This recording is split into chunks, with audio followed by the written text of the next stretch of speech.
So last time on Pax Mithdosica, there was a dryad. There's some things done. Let's have well, Zednius is down for the count. And Severus wasn't here the whole time. He was sleeping. So Ethan, what happened last time? Are you sure that's a good idea? Dodo, what happened last time? Things, stuff. Yeah, it was sort of a Peach session. Guide in the party. Oh right, yeah, okay. Yeah, we can do it collectively, sort of. Yeah. Let's group think this one. Yeah, let's get everyone. What happened? There's 4 hours about 2 weeks ago. What happened during that time span? Chase down and kill the other raven, the last were raven. That's what I started with. Yeah. Then fulfill Peach's quest for the dryad, and then that was pretty much the whole thing, right? Yeah. Yeah, basically. Make friends with a squirrel.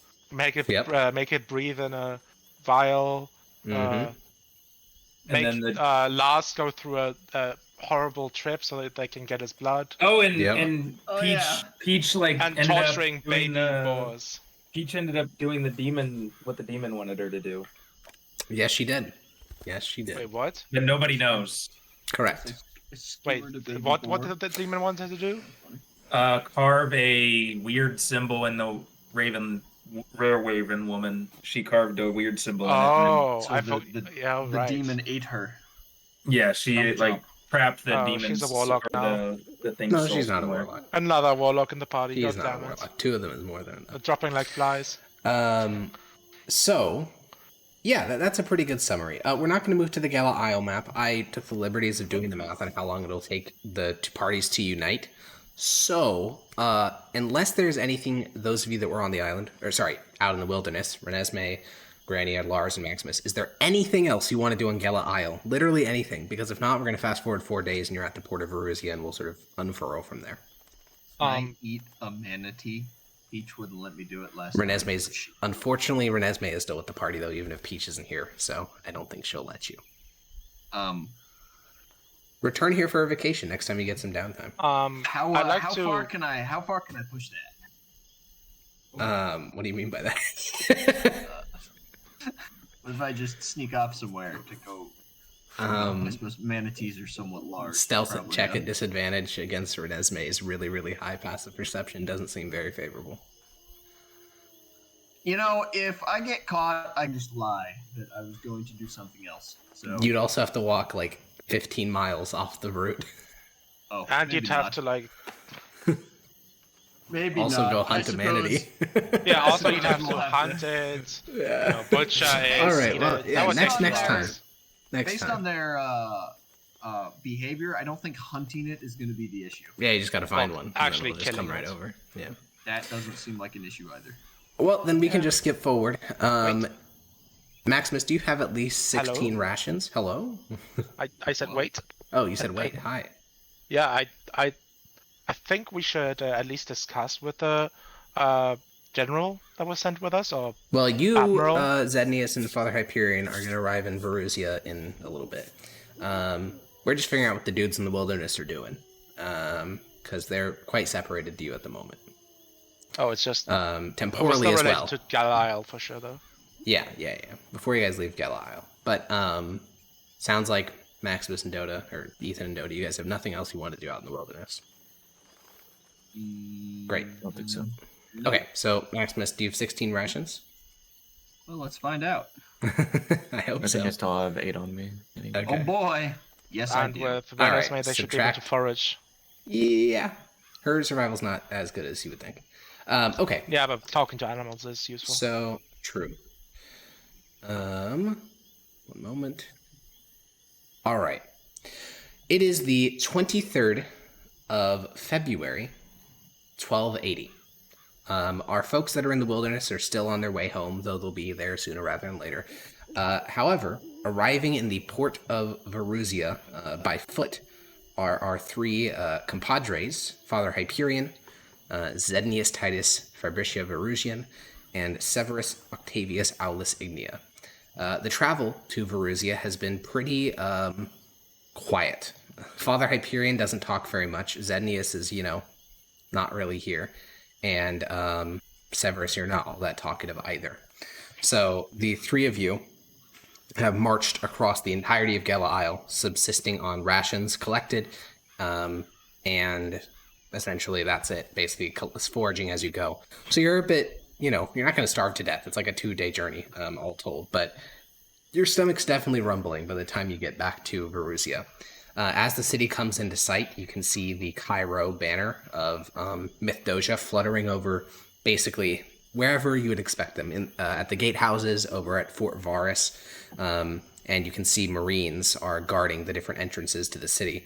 The townsfolk have begun to repair things. All the, profane imagery has been taken down, the corpses, everything that you'd expect. And Father Hyperion is increasingly tired. He was pretty injured because he didn't use much of his spells to heal himself. So he is still injured after several days of travel. And as you and him are approaching the city gates, he'll say to you, Severus, "Well, we're waiting at the port for the rest of the judges, right?" Yes. All right. I have one more thing I'd like to discuss with the admiral, though. It can wait. It can wait. Well, the vice admiral is back in Red Dinium at the moment, unless he decided to come here. Well, whatever local.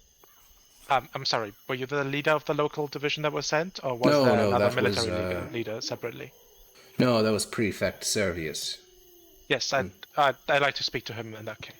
All right. Well, I have I'll some take intel that maybe even would interest you. There's some sort of native cult that seems hostile to the Empire on this island, and they intend to start raiding parties again on boat. Interesting. We were kind of forced to promise them that they were going to be protected, but the savages had us in a compromised position, so we pretty much just lied. You should go seek out the prefect then. I need to send a letter back to Red Dinium, so there's a priest waiting for us at the docks. So I'm going to go look for a postal office. I can take, he gestures towards Zednius, him with me. If you'd like to go look for the prefect, I'll make sure he eats something. Yes, anything else I could help you with? No, I should be all right. If they have a healer surviving, I could use my wounds to be tended to. Right. So where will you go in search? Thank you for everything you did. Yeah, the Father Hyperion will give a nod, a humble nod. Where will you go in search of the prefect? I assume the main Quaestor's place. Okay, so back to Fort Varus. You, the fort that you defended, tooth and nail with Zednius, you see that a lot of the earthworks that were established by the besiegers have since been torn down. That field where the corpses were, is the soil's all churned up, meaning it was probably just a mass grave for all those that were executed. In fact, I'm pretty sure that when you guys left the fort, you had like their bodies consecrated and buried, so those little mounds of dirt remain. And you begin to make your way back to Fort Varus. You can see as you're walking, what is that, perpendicular to Verusia, you can see down into the harbor, and you see there's two ships there. One of them is the Warspite. It's the vessel that Renesmee brought to Gela Isle. The other one is a longboat. The longboat is decorated by shields, all sorts of bones and other more, well, to quote basically what Severus just said, savage adornments on the vessel. And you can see a crew of about 40 Makai are down on that longboat. It seems as if there's a bit of a standoff. There's no, people talking currently. They must have come in earlier, maybe several days ago. But there's about 40 Makai, along with their longboat, camped in the harbor of Verusia as you head towards Fort Varus.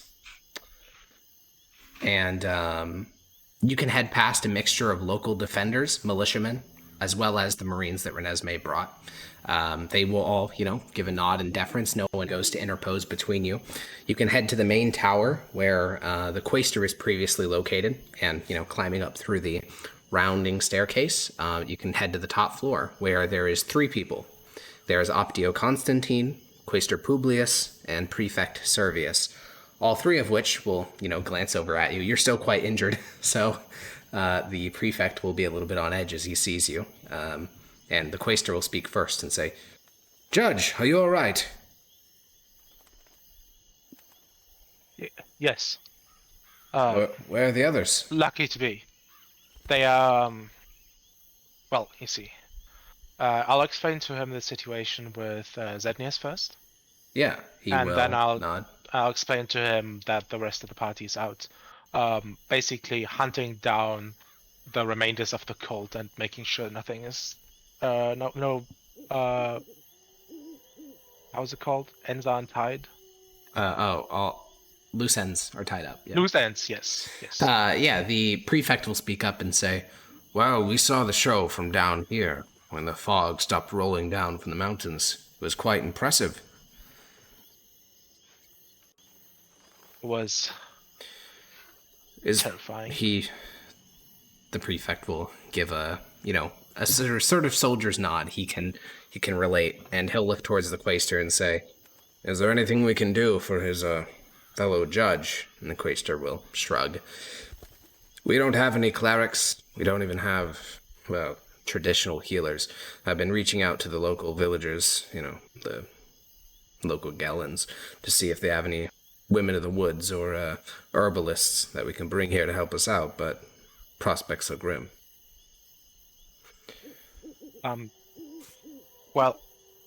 Father Hyperion is currently writing a letter to priests that will take care of it in Ravinium. The quaestor nods.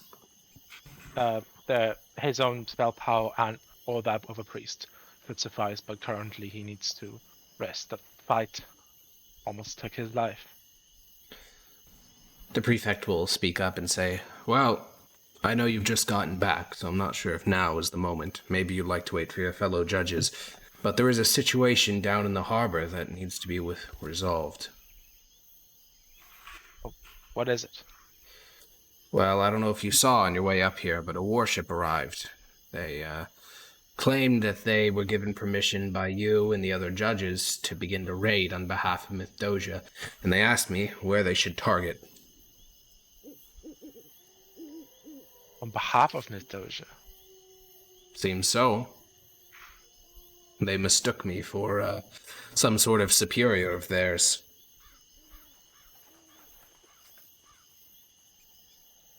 I'll be honest, this is probably above my decision grade, and it seems maybe above yours.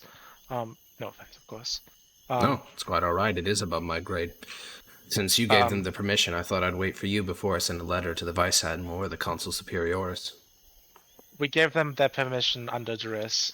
As we felt like there was no other option to get out of the situation without them killing or otherwise damaging us permanently. They gave us information in exchange, which we're thankful for, but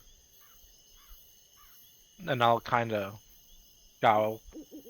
They also treated us with their own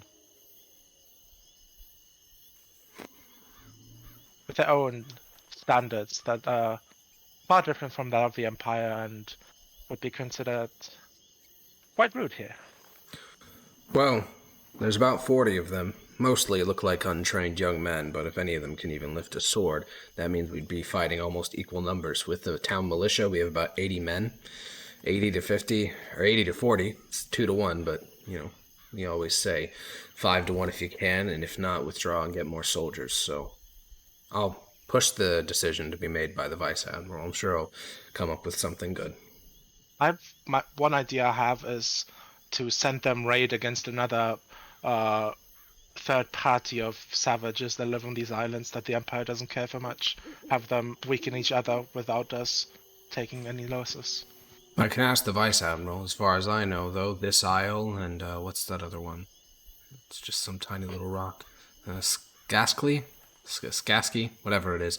The northeast. I think these are the only 2 islands in the archipelago that aren't under our control already. Also, don't underestimate them. They might look like simple young men, but they are on the train of this island, and similar terrain. They are quick and dangerous. Well, then I'll let them know I've pushed the decision up to my superiors. I'm sure they'll understand. And you leave the office, Severus. What else? Is Well, there for anything me, else you want that's to do in the pretty much city it. while you wait for... Okay, great. The rest of you, those wilderness fellas, Lars, Grania, Maximus, Renesmee, it takes you guys 4 days going across the countryside of Gela Isle to get back to Veruzia. But you do it without much trouble. You can arrive in the port of Veruzia. It's starting to slowly get repaired. And the Warspite, by the time that you guys get here, the Warspite is no longer the only vessel. It's been bolstered by increasing numbers of reinforcements being sent from the main island. You get the sense that, you know, they had always been planning on probably expanding Imperial presence on Gela Isle, and this was sort of the kick in the butt they needed because there are a great number of vessels that have arrived here in your absence. And as those of you that were in the interior arrive, you can be shown by some local town militia to a fine state house, which has been converted into a sort of an impromptu headquarters. And it is here, after about, I think it's about a week since the cult has been defeated. I will go double check my calendar. Yeah, it's been 6 days since the cult was defeated. All 6 of you reunite again. Severus, you can put yourself at full HP. You've been enjoying the hospitality of Veruzia. Father Hyperion is here, but he hasn't gotten a long rest yet, so he hasn't been able to cure Zednius of his affliction. So, Severus, as you are reclining in a chair, just sort of trying to keep Zednius company, the 4 others walk in. Lars with Gore, Maximus, Renesmee, and Grania, all of whom are not looking great. They seem to have been heavily hurt since the last time you saw them, and the wear of travel has begun to show on them. Oh, you look like you've been enjoying yourself, Severus. It's horrible. Entire island. There's not a single good coffee house.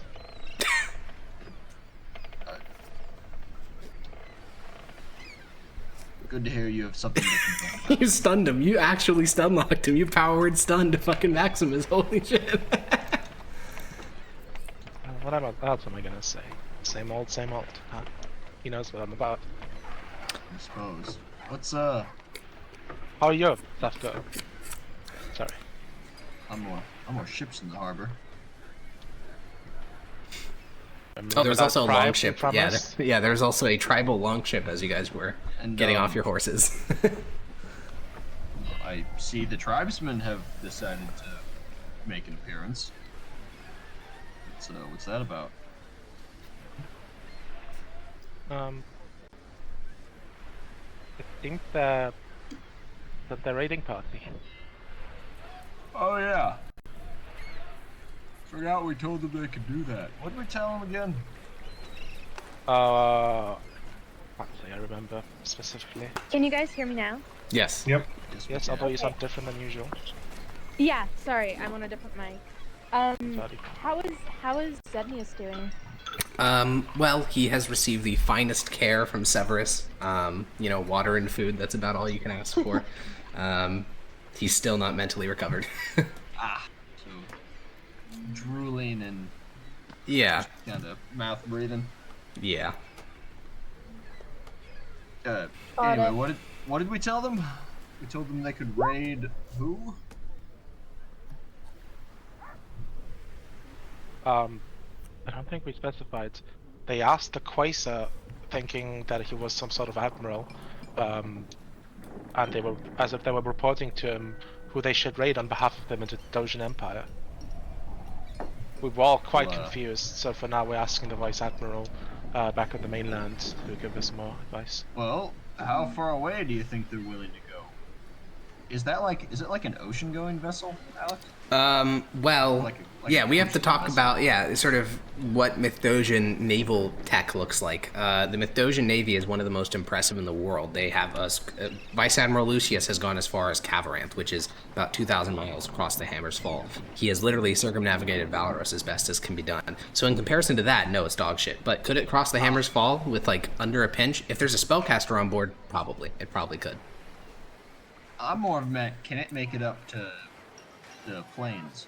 It could. Unfortunately, I will double check this. I'm going to look at the world map real quick. I'm pretty sure there is literally no way for a boat to navigate to where your enemies are on the plains. Let me double check. The only place it could raid is the city-state of the Invincible Overlord, and they would get annihilated. So, That's Well, how about we send them there then? just to get all... I mean, if you want to get them all killed, that is a way to do it, yeah. I'm sorry for being so late. What are we trying to do now? Just wrapping up, basically. You guys have returned back to Verusia. Your mission is essentially done here, and you're just reuniting. And that would mean report back to the Vice Admiral. Basically, work your way back up the chain of command to figure out what's next. Oh, Lord. well. Well, we We could could send a always- letter out. Could always tell them to raid the city-state. That would be a solution.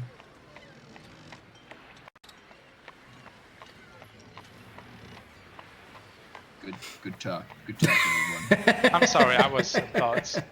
I'm gonna go find some food. Yeah, for those of you that were in the wilderness, you can slowly start to decompress. You spent... I tracked how long you guys were on Gala Isle. You were on Gala Isle for a total of 5 weeks. Of those 5 weeks that you were here, less than 2 days was spent in Verusia, with the exception of the two that were in the siege. So basically, you guys just spent 5 weeks out in the countryside, walking through fucking woods that wanted to murder you.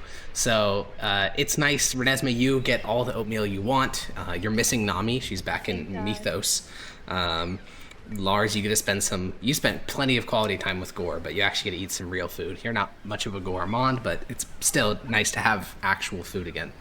And after just the first day spent here, I guess this is probably not even the full day, it's just a couple hours, Prefect Servius, who is the commander of the relief force of Marines, he will, walk into the sort of impromptu headquarters. He'll, sort of clean off his boots. He'll glance over towards Severus, and then he'll notice the rest of you are here, and he'll say, "Oh, well, perfect. Judges, I came to report to Judge Severus here that we got a response from the Vice Admiral, but if you're all here, I suppose I should read it to you all. The Vice Admiral recommends we send them across the Hammer's Fall to raid a port in Galadrim. Says that they'll probably be able to be successful. So I was going to go tell them. Send who? The Mackay tribesmen. Ah. Can the boat make it across the Hammer's Fall? The Vice Admiral seems skeptical in his notes, but it sounds like this is more of a test than anything else. If they prove successful, maybe they actually get a commission. Who knows? Either way, if you're all here, we could take the Warspite back to Red Dinium whenever you're ready. Me and my 50 men have already worked out arrangements with the Quaestor. They'll be returning to Red Dinium with us, and the militia will be remaining here. Is there going to be a new Quaestor? That remains to be seen. The Consul Superioris back in Red Dinium expressed great interest in Gala Isle. I'm sure lots of things will be changing. What of the professor that was with us for some time? Was he returned safely? He got a civilian vessel a couple days before Judge Severus and Judge Zednius arrived. He's probably back in Red Dinium by now. Ah, I'm so happy to hear. Most Imperial citizens evacuated the island. Hakon, is there like a civil medal of doing something extraordinary? Yeah, there's several Like tiers honor. of them. Yeah, there's several levels of civilian medals that can be handed out. Do Some we have only the by the power to emperors, others recommend by somebody governors. for one? Yeah, you would have to talk to your boss back in Mythos, and then he would refer it to the governor, and then the governor would give it to Yeah, the professor. I think maybe we should suggest that the professor receive one. Yeah, so Yes, it would be the Medal of Meritorious Civil Valor. It's quite long, but Not a bad idea. He didn't Went miss through a lot, himself, and he was I incredibly suppose. helpful. Yes, he saved my life. I wouldn't be alive without him. Shoot, And without let's, his guidance, we might have not been able to stop this stuff in time. Let's bring it up to... Who's our boss again? What's his name? Consul Lars Igneo. That's it. Yeah, that's right. Oh, Lars is our boss? Well, what's up? Alright, well, we'll bring it up to, the console. Anyway, shall we, I can go make arrangements for the vessel. It'll take us about an hour. Oh, one last thing. let's do that. I believe I promised to pay all the men that were in that garrison with me as we were being sieged. Oh. I think it was half a year's pay. out of my own pocket. I don't think there's any need for that. Like I said, I think the Consul Superiorus himself is taking great interest in Gala Isle. Whatever you promise to pay them, just write it out and I'm sure he'll pay for it. Most of the people in this city are just happy to be alive. Yes. But these people were exposed to horrors.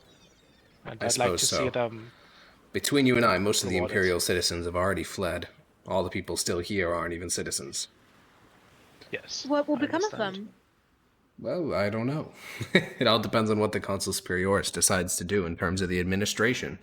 Ideally, well, in my opinion, it should become another Imperial province, integrated just like everything else. Teach them mythos, destroy their churches, bring in some proper quaestors to bring order to this island. Would be a reasonable thing. I see. Yes. Either way, Beneath the mountains may yield. There's some beginning resemblance of a quarry up there that could be used for getting stone to build more buildings. I'm sure there's some fancy nobleman back in Redinium who will be licking his lips to hear about that. Purchase it, get the mineral rights, but, well, for us soldiers, I'm just happy to get my men out of here. Yes. Either way, head down to the docks whenever you're ready. And the prefect will withdraw. And Veruzia is probably going to be a scarred city for at least a little while longer. They were sort of under occupation by the cult for about a week while the siege was going on, the siege of Fort Varus. So it didn't go great for them because the cult did not discriminate on Imperial citizen or locals. They killed everyone equally. So there are a great number of bodies that need to be dealt with. But you guys can leave Gala Isle behind. What will happen to the Mackay people? Well, they have been... So, you guys went to the Mackay and they said, hey, we'll give you this information. In exchange, you need to lift this sort of cultural taboo placed on us saying that we can't build ships. And so they had a ship built, clearly, because you can't build a ship in a week. So they already had a ship built. They were just asking for permission to use it, essentially. And they have been told to go raid the Isle of Galadrim, which, if you go to the world map, is across a very, very dangerous body of water called the Hammer's Fall. The Hammer's Fall was essentially an impassable barrier. It killed a large number of ships for centuries. And they will either make it across and then they may actually, have a great life ahead of them, or they will all die tragically while trying to cross one of the most dangerous bodies of water in the world. Do they know that it's dangerous? You can assume so. If they have a ship, hopefully they have some sailors among them. If not, it's going to be real awkward on their first voyage. Yeah, okay. As long as they understand the risk, if we're not blindly sending them to their deaths or something. If they consent, then sure. If they know. The Vice Admiral asks them if they know. He's just saying go do it. Okay, so they might not know. Yeah, and they might all die tragically. Oh my god. Oh, how tragic. Oh well. So, you guys are getting on a boat and you're headed to Redinium. It's going to take you 2 days of travel, and this is where the long rest starts. So, in terms of tracking, I will start tracking your long rest here. Your long rest will be done on I think it's the 30th? No, it's the 2nd of March. Long rest completion. What did Father Hyperion say about the Rod of Flesh Sculptor? The one that we have remaining that we were handing into him? He would just say to destroy it / consecrate it. Okay. Either one works. Okay. I guess so. Does anyone have flesh sculpting rods still in their sheet? I believe we kept one I think on that Max Maximus. has it. I think I do, yeah. Well, the Father Hyperion will recommend it to be consecrated by a priest or destroyed. Do you want to do one or the other? Sure, we can consecrate it. Yeah. What's the consecration? Consecration is it can be done in 2 ways. It's either a spell, which will consecrate an area of ground, which is the inverse of it's sacred ground, it's holy ground. Is it just destroying? Consecration is the act of blessing an item with infusing it with the power of the Almighty / any god. Which for an evil item like the Rod of Flesh Sculpting will essentially make it null and void, so it's no longer magical. Got it. While you guys are on the ship from Gala Isle to Redinium, it's a bit of a cramped voyage since you are still on a naval warship with 50 Marines aboard. But the Father Hyperion will manage to find some time to consecrate this Rod of Flesh Sculpting. When he does so, the the surface of the staff will hiss and boil, almost like it's like it's a liquid, and then it will simply dissipate because it is only made of evil stuff. There is no part of that staff that isn't intrinsically evil. And it'll be gone. So, on February 25th, after 2 days of ocean-borne travel, you guys will come within sight of Redinium, the capital of Pretonia Sisterior. It's this city that you guys first arrived in when you started this whole mission, and it's this city where you are again. The harbor is chock full of ships, logistical ships, warships, all sorts of ships. And on the pier that you guys are headed towards, there is a whole ass congregation waiting for you. The Warspite, which is the vessel you're aboard, will come in slowly, and you can start to pick out faces amongst the crowd waiting for you. You can see the Vice Admiral Lucius, the person who called you here in the first place, his Arcanist. You can see a dozen high-ranking officers and officials. You see a priest with bright, glowing golden eyes standing near the front of the column. And then next to the cleric, you see Consul Superioris Istvan Kerfurt, who is the ruler of all of Breton, which, just as a reminder, is all of this, basically. That whole island chain is under the command of this one person. You met with him very briefly a couple times. Is the professor in the crowd? No, the professor's not in the crowd, unfortunately. When the Warspite sort of moves along the docks, lots of ropes are thrown out and a gangplank is lowered, and the first person to move up the gangplank is not the consul, it is instead the cleric. The cleric with golden, glowing eyes will quickly move up the steps, brush past all of you, move towards the crew compartment in which Zednius is contained, and I assume that you will follow the cleric rather than wait for proper introductions with all the people waiting for you. Yes. You can follow behind the cleric, who will make his way towards the rear compartment, and there the cleric will undergo a brief ritual with a scroll that they have, and cast Greater Restoration on Zednius. Zednius. You remember fighting. It was a scary fight. That horrific monster had blown its way through the front of the building. It was, well, death was facing you. And then you heard it scream, and you felt everything around you. Your ability to understand what was happening just melted away. And then you come back to awareness, and you see a stranger with golden glowing eyes, and your fellow judges behind them. You recognize that you're in some sort of boat, but you're in a totally different place. You have the sense that time has passed, and you can feel Het Hagal clinging to your face. Okay, so I don't actually remember anything in the in-between time. Not really, no. Okay, telepathically to Het Hagal, what's happening? Where am I? Pretty much as soon as I'm snapped back. Yeah, you're looking around wildly, and Het Hagal sends you flashes of images. He sends you, first he sends you the Raven Child dying, then he sends you, you sort of drooling, and then him just clinging on to you for the last week. The dying and then him contorting me, or did he skip that part? Struck the soul sucking. Oh, yeah, he'll include that. Did he flash that? Okay. Yeah. He will get you caught up on all the events he cares about, which is that part. Yeah.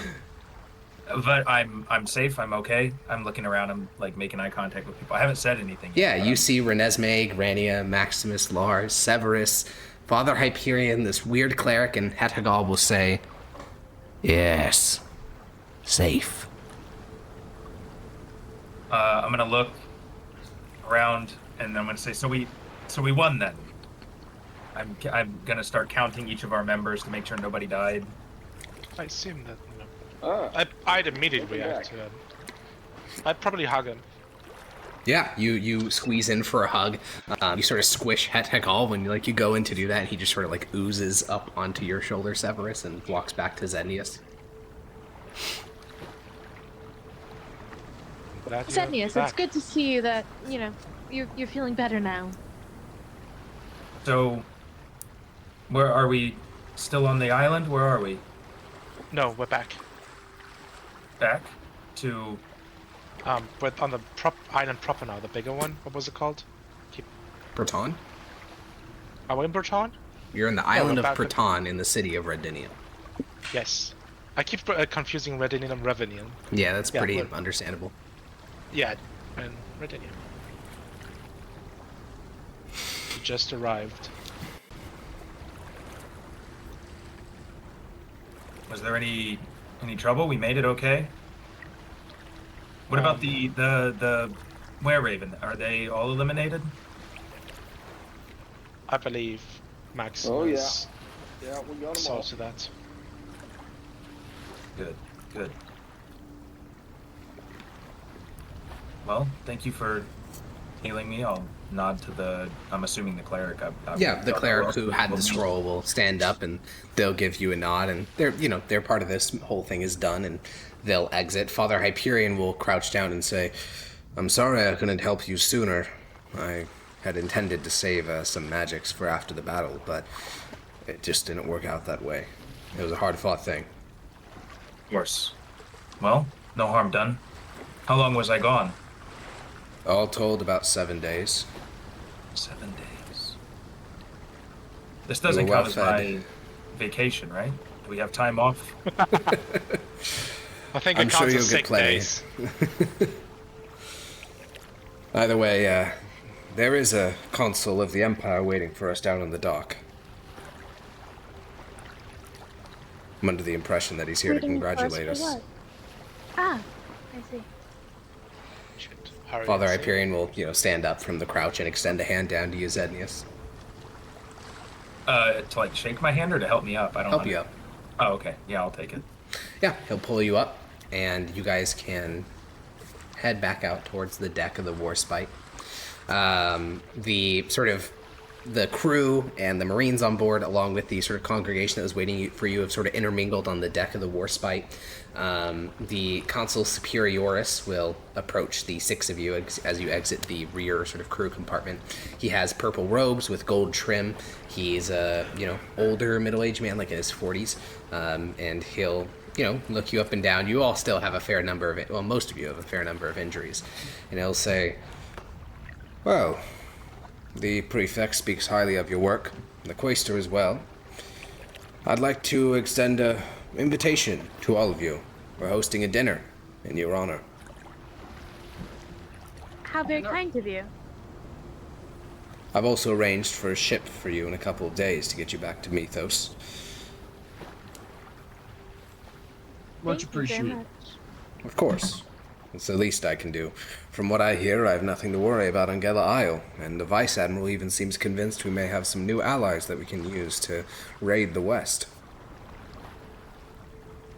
You, Oh, I've yes, heard all that in you all, want them very to. successful. I've heard that you want them to harass Hammer's Fall. That is what the Vice Admiral would like. He'd like to see if they're seaworthy. By putting A them to good- that test. Good test, that. Well, if they can't cross the Hammer's Fall, they're not very useful. Are most sailors able to cross the Hammer's Fall? Anything in the Imperial Navy, most certainly. But That's they a are straight not the face lie, Imperial right? Navy, are they? He shrugs. Well, if you disagree with the tactical decision-making of the Vice Admiral, I'm sure he'd be more than happy to listen. I would Either love way- to have him as audience. Well, you can talk to him tonight at the dinner. I've Thank you. blocked off some of the apartments in the residential wing of the gubernatorial's palace for you. You can rest up, get some of those wounds tended to, and get some nice clothes. Is there any special requests you have? Coffee. Oatmeal And a tea. setup so I can brew my own. All right. Well, that can be dealt with. And he now turns towards Father Hyperion and Grania. He'll say to sort of both of them, "As for you two, I've received some communication from the Department of Magic. We'll have to reevaluate your status as a court wizard, so we'll deal with that later today. Though, of course, you are both extended invitations to the dinner as well." And Father Hyperion will sort of look at you, Grania, and he will sort of lean over and whisper, "That's a good sign. Probably means a promotion or something similar." Silence. Dota's muted. Feels bad now. Sorry. She was looking worried over Holler Period at first, but after hearing that, she just kind of goes back to being cheery. Okay. Peons. And Father Hyperion will, of course, extend, a supreme thank you and blah, blah, blah. He'll be very etiquette-wise. And you guys can disperse. There are, of course, technically you guys would meet a couple more people. There'd be the Vice Admiral saying, "Oh, good, proper job done." But there is no official meetings to be had in this dock. Just congratulations that you guys survived. the Gala Isle. There's a mix. It seems like some of the stories have been, I mean, you fought some scary shit, but it seems as if already stories are starting to be exaggerated. People are saying that you fought several, well, they're basically saying that the Raven Child was a were-raven, and they're saying you fought multiple of them, and they're saying that you, like, saved the entire island from certain doom due to killer fog. It's not wrong, it's just a bit verbose, you know, it's a bit much. But you guys can be spirited through the city on through carriage riding to the gubernatorial estate where you stayed when you were investigating here in the city. And you can get all the creature comforts you want. You can get healed by cleric, so you can go to full HP. You can get fine clothes and get out of your disgusting travel gear and get it nice and cleaned up. You can get coffee for Severus, oatmeal for Renesmee, horse treats for you, Maximus. Any requirements that you need. You essentially have the rest of the day to yourself. Is there anything you guys want to do in the city before dinner? I want to find the professor to make sure he's okay and thank him. Yeah. You can ask around the group. You can ask a servant. Hey, have you heard of a professor? Blah blah blah. The servant is not familiar, but they will go look into it for you. They can, they will return a couple of hours later, having gone down to the harbor, and they will inform you that, according to a passenger ledger, he took the first ship available to Nausius, indicating his final destination as the city of Salernum, which is where he was a professor. Oh, okay. So he ran home as quickly as humanly possible. We should write him a letter, maybe? Yes, I would like to. Yeah, of course you can. Am I able to just like write his name to Professor in the city of Solarium and it'll go to him? Yes.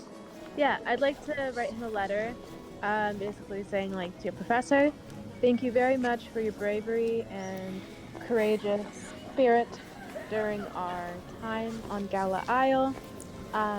We are all very grateful and appreciative of you, and we will be recommending a high kind of like level of honor be brought upon you as like a reward or trophy to the governor.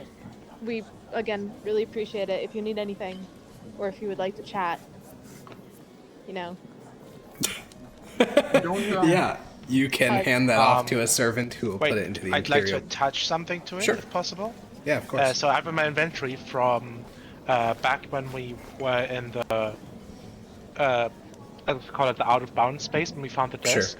Yeah. On it there was a pen that was made of a raven feather. Yeah. I'd like to add that to it as like sort of memorial. Yeah. Oh my god, he's gonna see memorability. it. Fucking shaking like. I hope it doesn't terrify him. PTSD. I hope it doesn't trigger PTSD. It's just about like having a reminder. Yeah, something to remember it by. Also, this 50-odd books that he has, that also helps him to remember. Oh, did he keep all of those? Yes, he they took were everything destroyed. except for what is in your inventory. That man has extraordinary PTSD. You are going to scare the shit out of him. Dude, you should. Only Maximus and Lars were there, but he started like freaking out when the ghost started showing up. Well, yeah, I wasn't there. I don't think he wants to speak to any of us ever again.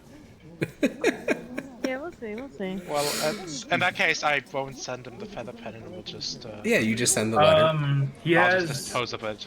He doesn't have any of the Elven books. He gave them all to me right before Correct. he left. Yes. He has the overwhelming majority of the tomes, but yes, he doesn't have the Elven books. Yeah, you guys can send that letter through. You can add the well wishes of the judges and pen that letter. And sooner rather than later, the dinner will come.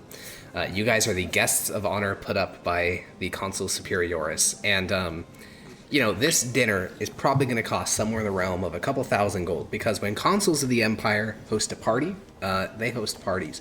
There are entertainers brought from all corners of the Empire that were easily available. He planned it in like 3 days, so couldn't be from too far off. There's an insanely ostentatious feast. There are hundreds of guests from local nobility across Breton who, again, could get here in time. There is a bard that they purchased the services of. And you guys are sitting at the main table alongside the consul, the vice admiral, and a couple of other very high-ranking officials from the different great departments and the churches and the like, with the exception of Father Hyperion and Grania, who are seated at a slightly lower table, but still, highly honored. It's a 3-course meal, or sorry, 4-course. You get, yak butter and local bread. You get, all sorts of food. It's a bit overwhelming. And after the sort of first, I guess, portion of the dinner is done, things become a bit more freeform. People start going around talking, and Renesmee, if you did want to talk to the Vice Admiral, this would be a good chance, because his wife has gone off to do dancing, which the Vice Admiral seems to have no desire in doing, and he is simply talking to several other members of the Great Department of War. Yeah. I'll go up to him. You approach the circle, and as you approach, they'll make room for you in the circle, and the Vice Admiral will give you a deep bow and say, "Most esteemed Lady Judge." Hello, Vice Admiral. I was hoping that I might have a moment of your time alone. All right, then. Quintus, Publius, I'm sorry, it sounds like I'm about to be talked down to. No. Nothing of the sort. I'm grateful to speak with you. All right. Well, he gives them a look, and they, the 2 other officers withdraw, and he moves over to a more quiet portion of the party. There's a sort of large window, sort of balcony doors, and he opens it up, and, the sort of cold air at the outside hits you. The party's a bit muffled through the glass, and he says, "Yes?" I've heard of your plans for the Mackay people back on Gala Isle. And yes. that, yes, you're planning on sending them on an expedition through the Horseshoe Falls. The Hammer's Fall. Hammer's Fall. But as far as I understand, it's an incredibly dangerous place to traverse in the water, and pretty much only naval ships can get through it. Most certainly, yes. Are you not sending them off to their certain death? I'm guessing you've never had any experience on the water. I've had some, but not to your level. No, that's quite all right. When you're a sailor, every person aboard that vessel, even guests, will be expected to do something if a storm comes. If the bottom deck starts filling with water, everyone has to do their duty. And what the Mackay were requesting was to be a part of the Imperial Navy. Every ship must carry its burden. If they want to be a part of the Imperial Navy, they must be able to cross the Hammer's Fall. It's the minimum entry requirement. Any new ship that's commissioned for the Imperial Navy has to do that as the final bit of their testing. So, the way I see it, if they're confident enough to come asking to join the Imperial Navy and go on raids for us, that means they have to be able to cross the Hammer's Fall. And if they die due to their hubris, that is their own problem. I see. And the people that are a part of the Navy currently, are these supplied ships by the Navy? Well, they're all Imperial sailors, so of course it's fitting for them to have Imperial warships. And the Mackay, will they also be given an Imperial warship? No, they intend to join up with their longship, so they'll use that. You see, I believe that they truly do want to help the Imperial cause, but...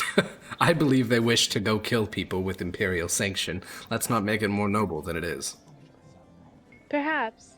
I just think that it's a waste of manpower to send them to what is most certainly their death. I've seen their ships. They will not survive what a naval ship can survive. Then they are of little use to us anyways. It sounds like, from what I heard from the prefect, it would be good to get rid of these 40 fighting-age men.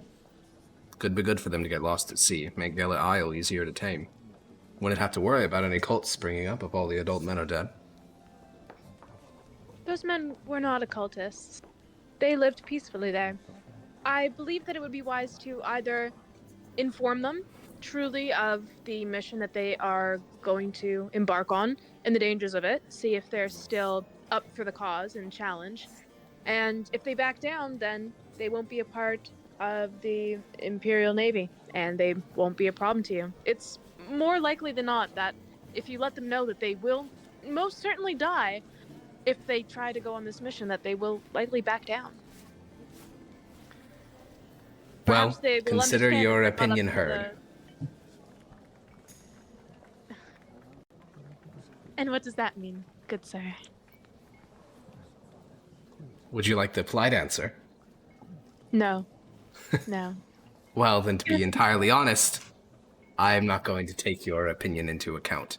The way that I see it is, in one scenario, 40-age fighting men die, and it makes Gala Isle easier to tame in the future. In the best-case scenario, they are successful in crossing the Hammer's Fall, and I get plausible deniability if they go raid something.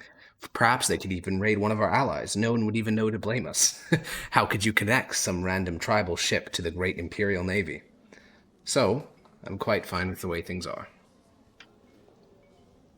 It's a strength, is it not? That they wouldn't be connected to the great Imperial Navy. So if they were to attack someone, the people that they're attacking wouldn't know who to blame. I agree that's a strength, but they need to be able to cross the Hammer's Fall. Would it not be better to give them Navy training then? At least No, on if they move like Imperial sailors, it'll be recognized. If we give them even a single thing, it won't even work. Then why make them cross the Hammer's Fall? If it's so clear that they won't pass that challenge, why not give them something to attack that they will succeed on? That they There is can nothing benefit within arm's reach that the Navy does not already take care of. You must keep in mind, there are only 3 places which our Navy can even go that are still hostile to us. The city-state, which they most certainly will die, guaranteed. They could go up to the Delian League, which again, they would certainly die. Or they could cross the Hammer's Fall, where they at least have a chance of survival. If anything, I'm being more generous to them than my predecessors in the Navy would have been. They would have just called the whole ship unfit to serve in the Navy, and probably flogged a lot of them and sent them back to their home packing with a deconstructed ship. And you don't believe it wise to let them know what they might be up for so that they can train themselves? The worst case scenario is that they decide to go back to their little fishing village. Then, they're up 40 men, and I have no use for them. They've done no service for the Empire, and they're a future risk. Well, they saved our lives. And do you think they'll be saving any lives of future judges? Oh, perhaps. They I saved our don't lives. think so. Galaio is quite underfoot, and once you hear the consul's announcement tonight, I think you'll be quite confident in the island's safety. They'll be gone in a generation or 2. No reason to keep these 40 alive to see it.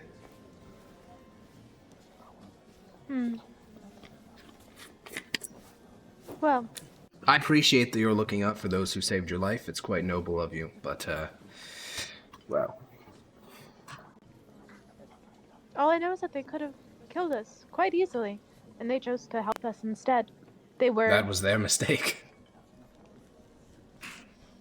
I never knew it to be a mistake to help judges. Imperial judges at that. They could have chosen to end our lives, but nonetheless. Well, then the fury of Mythosia would have come down on them and eradicated them from the face of the earth in a single fortnight instead of a couple of generations as they're slowly integrated. Perhaps. I appreciate you taking the time to speak with me. Of course. And I have heard, well, not so much from your fellow judges. They've been a bit more tight-lipped about the whole thing, but from Father Hyperion, he speaks quite positively of your abilities. Abilities? Well, the animals.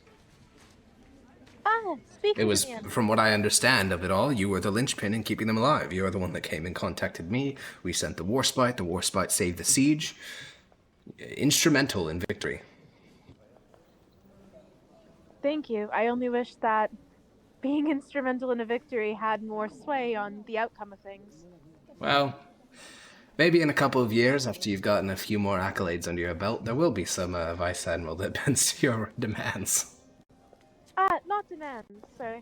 As you can see, I am not... Oh, simple demanding, advice, of course, yes. Not even so much advice. I don't think I'm in the position to give any. You are much more knowledgeable on this matter than I am. It's just that I wanted to ask for your opinion and perhaps a favor. If it worked with your advice, at least. If it worked with what you knew. Sadly, it seems it does not. Well, I appreciate talking to you, Lady Judge, and I hope you enjoy the evening. Thank you. And as you head back into the party, a couple minutes later, Maximus, you have been gorging, feasting, shoveling, loads of food down your gullet. Delicious. In this particular course, there's lamb chops, gravy, porridge, Alban mead, which is a very, very rare type of mead made by a monk order that only makes alcohol. That's all they do, and they're very good at it. I'm drinking a lot of it. Yeah, there's shredded pork, and you're starting to get a bit toasty, you know? Lars is sitting next to you. Lars is throwing down the scraps of the meal down to Gore. And the Vice Admiral will walk over to the two of you. He'll give you sort of, the two of you, a broad smile and say, "Greetings, Lord Judges. Would you mind if I stole a moment of your time? I know that you're reading, but..." Not at all, Vice Admiral. Go ahead. Wonderful. I was tasked with figuring out a small little detail. You are familiar, of course, with Quaestor Publius, the one assigned to Veruzio? Mm-hmm. Yes. Yeah. How would the two of you rate his performance in this crisis? I honestly don't remember. That's quite all right. Well, in the siege and the cult and, well, everything, I suppose. Out of character, he didn't do anything, right? Out of character, he was talking that's- with me. He was me and Severus. We were the ones. Who Yeah, mostly talked to him. Yeah, those two We had a lot of- interfaced with them. You guys didn't really because talk we to were them the that ones much. stuck in the fort with them. The whole point okay. is that he didn't do much. Actually, he was very helpful. Yeah, You but know, for you two, Maximus and Lars, as far as you know, he dejected. Yeah. He didn't do much. I kind Vice of just Admiral stood will by and, let the things develop as they did. Interesting. So you think he was very reactive and did little to stop the growth of the cult before it reached its boiling point.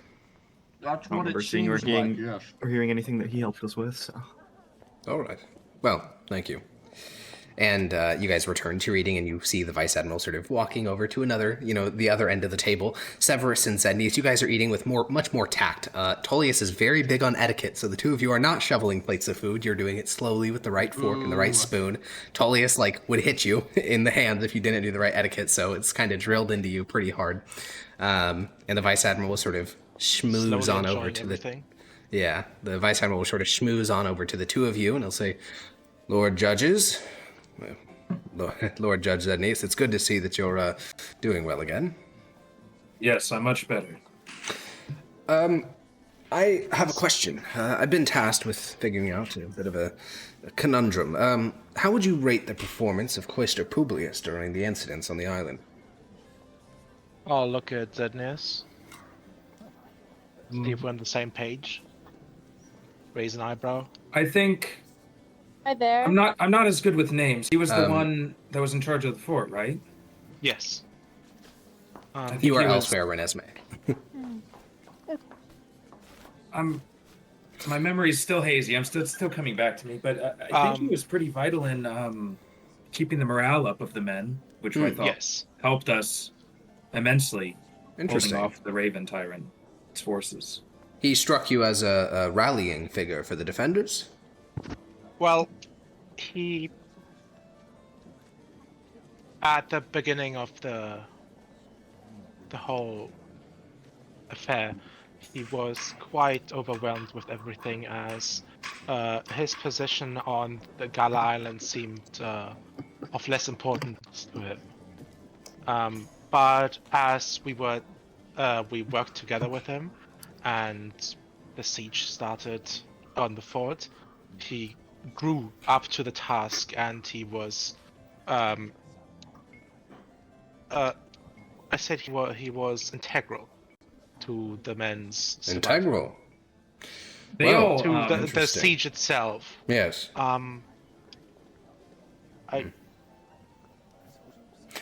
Well, Was very I'll much, speak frankly. he was very cooperative, I'm going to speak but also frankly. not very since proactive. This is I'm not particularly interested in this. I'm doing this on behalf of the consul. As you may know, the Quaestor was exiled to Gela Isle.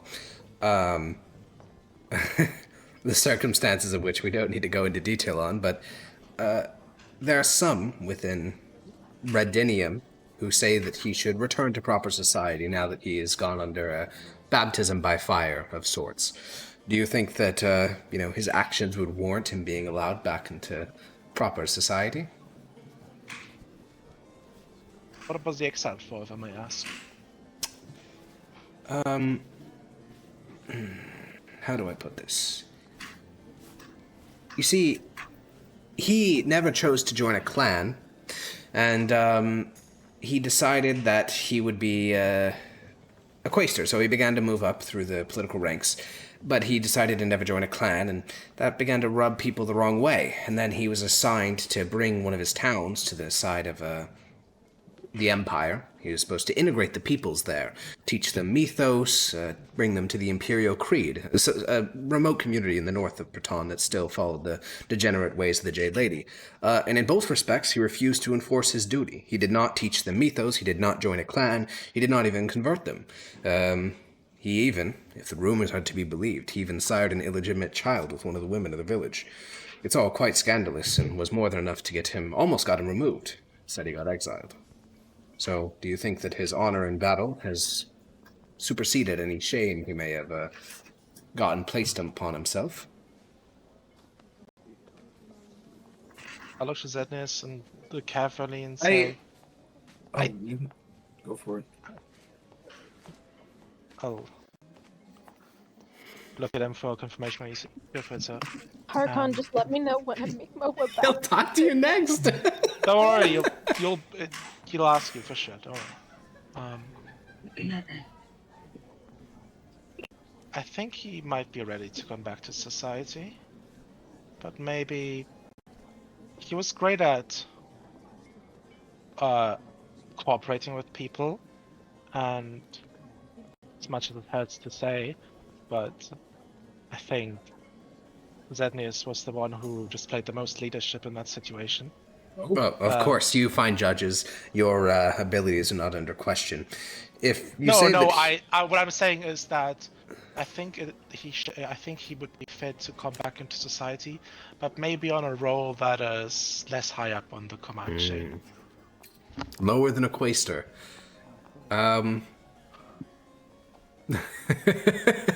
I'm sure that perhaps something can be found for him. Well, thank you for your thoughts, judges, and please, I hope you enjoy the feast. I think there was something ordered by the consul for you, Judge Severus. I'm not sure if he looks around the room and sort of looks at some of the tables. I guess it hasn't been plated yet. We have some coffee beans from Al Sirah, very expensive due to the importation. I'll make sure that something is delivered for you to your table. I'll smile and say, thank you. Of course. And Renesmee, a little bit of time has passed since you brought the Vice Admiral out to the balcony. You have returned to your seat. You are... How does Renesmee, is she a very delicate eater, or is she just doing the large thing of just shoveling fucking food down her gullet? Let me think. I think she's like a normal eater. Okay, so yeah, a little bit of shoveling, but then slowing down and being a bit more normal. Yeah.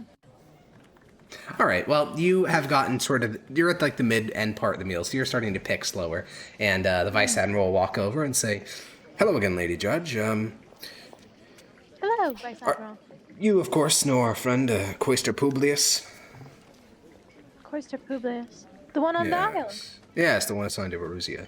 How would you rate his performance during your time there? Let me think. Well, for starters, he complained about his position for every moment that we were there. And also, when the Isle began to fall ill, he tried to escape on the very first ship. And it was only by my absolute strong arm of telling him that he was not allowed on the ship, and as a judge I would not allow it, that he stayed on through pure just coercion and threat. He tried to weasel out of this island like a little rat. I see. Well, it was good that you were there then, Lady Judge. Your iron will kept him in line, it seems. Yes. Why, do you ask? The consul has asked me to reevaluate the grounds of the Quaestor's exile. Why was he exiled? He refused to carry out his duty.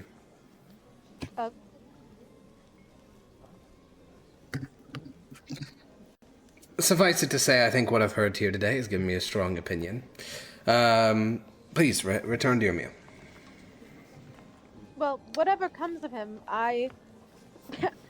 highly recommend that he does not be that he's not in charge of other people. It seems that at least on the Isle, he was very determined to leave them all to die if it meant saving his own scruff. I see. Well, in this particular field, your opinion is very valuable. Thank you. Thank you. And the dinner will involve a bit more mingling. A bard who was visiting the area, but he's all the way from Kalkland, a very distant, icy place. He's called a skald instead of a bard where he comes from. And he will tell stories of his homeland. He will tell of great towering giants, because another name for Kalkland is Jotunland. It's because it's the only place in the world where giants are sort of chill. Like, they don't get actively murdered, and the locals sort of live alongside giants in some areas up there. So he'll show fire giants and a great illusion of a storm giant, which are the rarest giants in the world, functionally like living demigods because they're unkillable by more normal people. And after his performance has concluded, the consul superioris will sort of clink his glass, the room will sort of go quieter, and he will stand up and say, "Guests, I'd like to make an announcement to you all. Of course, this dinner is held in celebration of these fine judges who have brought order to the Gela Isle. Now, I'd like to announce what's going to happen to that place. I've spoken to my colleagues in the Department of Civility, and we have been given imperial permission to announce the full annexation of Gela Isle. That means 6 new quaestors, a praetor, a full-time garrison. We will bring Mithdosian culture to that isle in full, and any tribes that remain separate will also be brought within the imperial fold. It's a wonderful day for all those people living on that island, and for the Empire as well. A great expansion of our power, the first to be seen in, well, at least here on the Isles, in almost 30 years, since we acquired the island of Sascaria to the northeast. And I would once again, for all of you here, like to give a hearty round of applause to our judges of the Empire. And a round of applause will go throughout the chamber, because expanding the borders of the Empire is a thing that hasn't happened in quite a while. And now you have a little thing that used to be kind of a part of the Empire, but now is an official core territory, meaning everyone there is now an imperial citizen, and they have to learn mythos, and they have to worship the god emperor. Or else. Or else, yes. There is a very heavy or else at the end of that. And you guys will have a large number of people come up to congratulate you on, you expanded the Empire. That's a huge deal. Technically, if you want to, depending on how you measure it, this may have been the first imperial expansion in almost 100 years, depending. It's a very weird way to measure it, but that is one, you say direct annexations, first one in a long time. Honestly, their head is just thinking, like, oh my god, I don't want my fucking name to be attached to this. Like, I don't believe in this. And these motherfuckers are gonna say, like, Renesmee, helping to conquer fucking lands. Yeah, exactly. You get it. Yeah. Yeah, that's Poggers. Yeah. We got a new vacation. You sent our own pots packets. How nice of you. Yeah, you guys have a new place to go on vacations and hunt manatees at.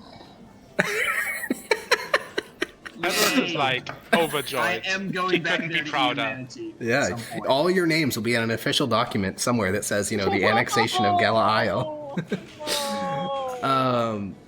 As the dinner drags on. Known as has the professor got the sway to call all these weird mongrel people Zednians? Is that going to be the official name? I mean, there's no other scientist that was there on the island, so of course they're going to be called Zednians. Okay. He's the one that saw them first. Before the hunted Just going to call them. Yeah, they will be genocided. Maybe they. Well, there's none left on the island. That's the thing. Did manatees already have a name? What ones are left on the island? The ones we literally freed from the mine. Oh, the ones that are still, the group of 50 that are like trapped, away from the rest of their people. Yeah, I guess there are I'm those. pretty sure I'm sure ones they in weren't the- genocided by the rest of the There's population. ones in the. Sure, but you didn't see a portal to the pocket dimension, so you don't know how they're attached to Gela Isle anymore, if they are at all. That's true. When we went back, there was no portal. Okay, Grania, you have just sort of been sidelined this whole dinner. Obviously you were there, but no one's going up to congratulate you or Father Hyperion. They're all going to congratulate the judges, which I don't know if you She care probably doesn't about. care. She's probably just happily exactly. kicking her feet while she eats. Yeah, and Father Hyperion has been next to you, and he's been kind of quiet all evening, which is pretty rare. Father Hyperion likes monologuing to you about a lot of stuff, like teaching you manners. He sometimes, when you're eating in a way that he doesn't view as appropriate, he'll swat at you. He has been very chill the whole dinner, very quiet. And as it sort of over and sign to him and ask if it's okay then. it'll just sort of wave you off. And after the speech, he will, sort of look over to you and say, Grania, could we go speak on the balcony? He'll just nod and get up to go with him. Yeah, he'll walk out to the balcony with you. He seems a bit contemplative. And once it's just you and him, he will reach into his robe and withdraw a imperial seal, a scroll with an imperial seal on it, specifically the golden seal of the emperor. And he'll just start reading it. Father Hyperion, at the recommendation of Praetor Placentia Blandia Manus Fabricia Lucretian, your ward, Rania Antigia Gaius Fabricia, has been nominated to the position of Judge of the Empire. The Emperor has approved this request, and thus she is to report to Mythos in the Great Department of Faith, post haste, office of His Serene and August Emperor Aurelian Invicta Sol. Do you know what all that means? She's just gonna shake her head. Wait, is this like a loud announcement? No, it's just off in a No, quiet they're in corner private. of the, quiet Okay. little corner. I wasn't sure if this is like a big official thing. No. It means, Grania, that, I don't entirely understand why, but your mentor, Placentia, she's recommended you to the office of the Emperor. Those judges that we were serving with, you're going to be one of them. I don't understand. It's highly irregular. You don't even qualify, as far as I know, to be a position of judge. He doesn't say this in an offensive way either. He seems concerned for you. And He'll kind of look up confused and sign it. Is this a bad thing then? Potentially, yes.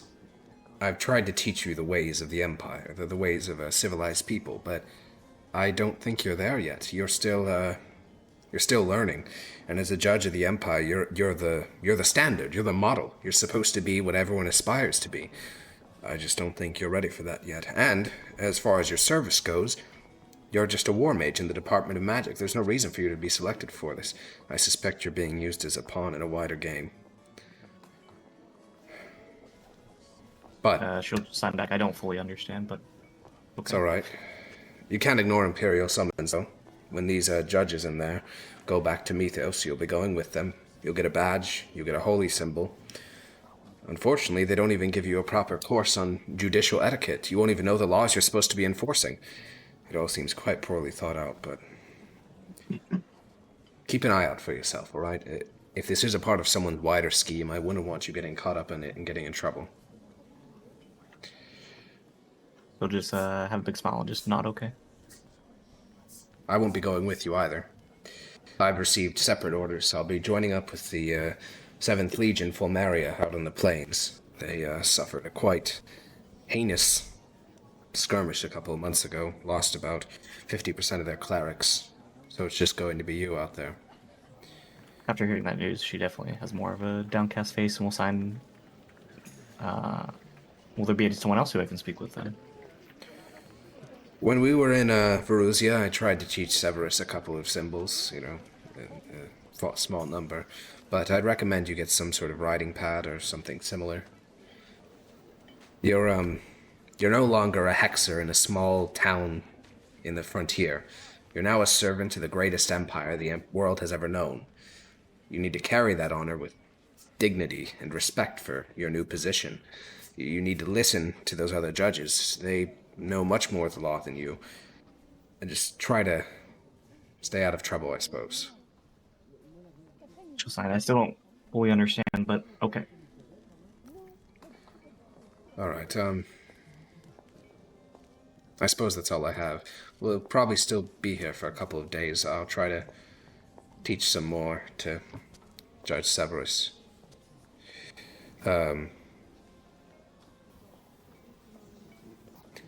You did good on Gala Isle. And, Father Hyperion doesn't have much more to say. He just sort of nods. He hands over the Imperial edict, basically telling you to get your ass to Mythos. He hands that over to you, because technically it's addressed to him, but he has no use for it anymore. And he will just leave the balcony and leave you out there. Whenever he hands it over, she's gonna try to go to hug him.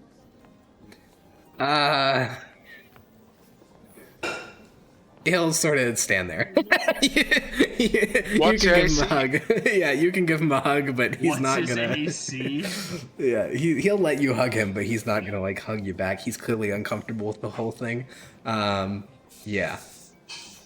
For her, it's just like if someone she'd spend a lot of time with, so regardless. I mean, yeah, he's a brutal old inquisitor. You know, it's not in his wheelhouse to be given physical affection out. Yeah, you guys, you head out back into the main area. And for the rest of you, is there anything else you guys would like to do here while you're enjoying the hospitality? Oh, you can go. No, you go first. Okay.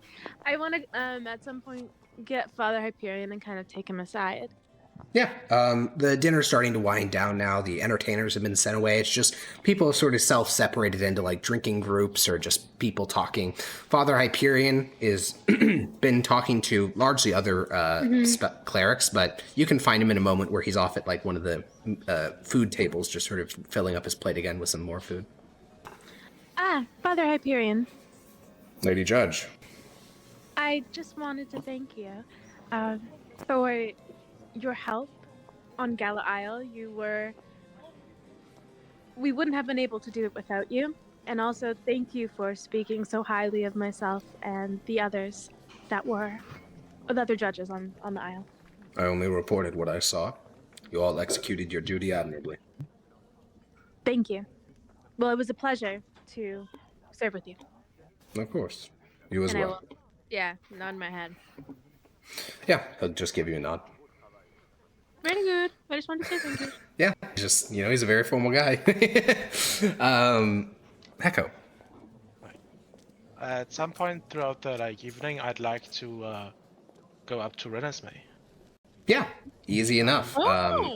The food has long since been worked through. She's probably begun to tap into some of the alcohol reserves that are on offer. A large number of very non-alcoholic wines, so she can, I would like to imagine that right now, I've got a bunch of different wines in front of me, and I have a bowl of oatmeal, and I'm kind of doing like a wine and cheese tasting, except wine and oatmeal tasting. Yeah, I'll, like, Jesus try Christ, like, that what sounds brings up non-ideal, but okay. well, for You're her. gonna, Yeah, for her. your stomach's gonna be so mad at you. Yeah. Who brings up the almond? So you're trying your different wines, Severus. You walk over. Yeah, I assume that for this celebration I'm not wearing my armor, but I have one thing on me that I wouldn't necessarily have on me normally, which is the dagger I got from Tullius. Ah.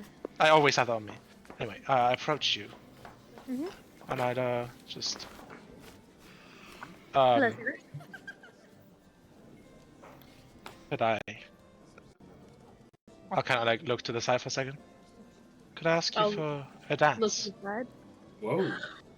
Oh my gosh! Renesmee will blush. I'm going to just start stumbling over my words. Nothing. And I will stand up awkwardly, and I'll try and curtsy. A dance, yes. Jesus Christ. Try to curtsy. Yes, a dance, yes. Let's Roll to curtsy.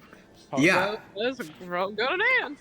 Yeah, the dances being done here are very formal ballroom dances, so it's not too crazy. It's just What is this? Is this Yeah. an athletics check? Is no, this there's no checks performance? needed. It's the most basic, normal ass ballroom dance ever. There's when the vice admiral didn't want to dance, he sent out his wife to do it. It's not it's not weird. It's just this is what people are doing to pass the time. I'm It's not just very good at it. Interesting. I rolled anyways. okay. Yeah, Severus. I mean, you're you can. I don't know if you want to define your skill. I would imagine you're quite good at it just because I was it's a gonna part of say, etiquette. It's a part of etiquette, and part of my duties was, appearing in other roles and infiltrating. Yeah. I mean, probably parts of high society at least. Certainly, So I yeah. assume I'm practiced at this. Yeah, it's also not like ballroom dancing is a special. The Yeah, very it's not- basics it's of not it are not incredibly especially like a difficult. waltz is not that hard. And with my Are they dexterity, doing I the should be- landlord, Alex? No, Oh god, Yeah, fucking What? flashbacks, holy shit. I'm thinking like a waltz or something. No, yeah, it's a But I waltz. hear It's a classic waltz. dance. Yeah, it's a reference. It's an inside joke. Yeah, you guys, it's just a normal waltz. The music that they're playing at the moment is very chill, so it's just a nice slow waltz. There's other people. It's like a, what do you call those? One of those things, like a mixed gendered. Is that a phrase? No, I don't know what the word for it is, but like mixture of people, women dancing with women, guys with guys, and you guys sort of trade off partners partway through the dance. It's just wholesome, nice fun. It's not. I'm not quite. It's Oh, That's gasp. not quite all I wanted to Gasp. do. Gasp. Oh no! Oh, don't worry, with don't the worry, dagger. don't worry. The Yes, murder it moment. has. It actually does have something to do with a dagger. Gasp. Oh no! I'm gonna carve a cult symbol in her. What? Yes. No. Throughout the dance, I'd like to just like we're gonna say. I've been thinking, and I thought that.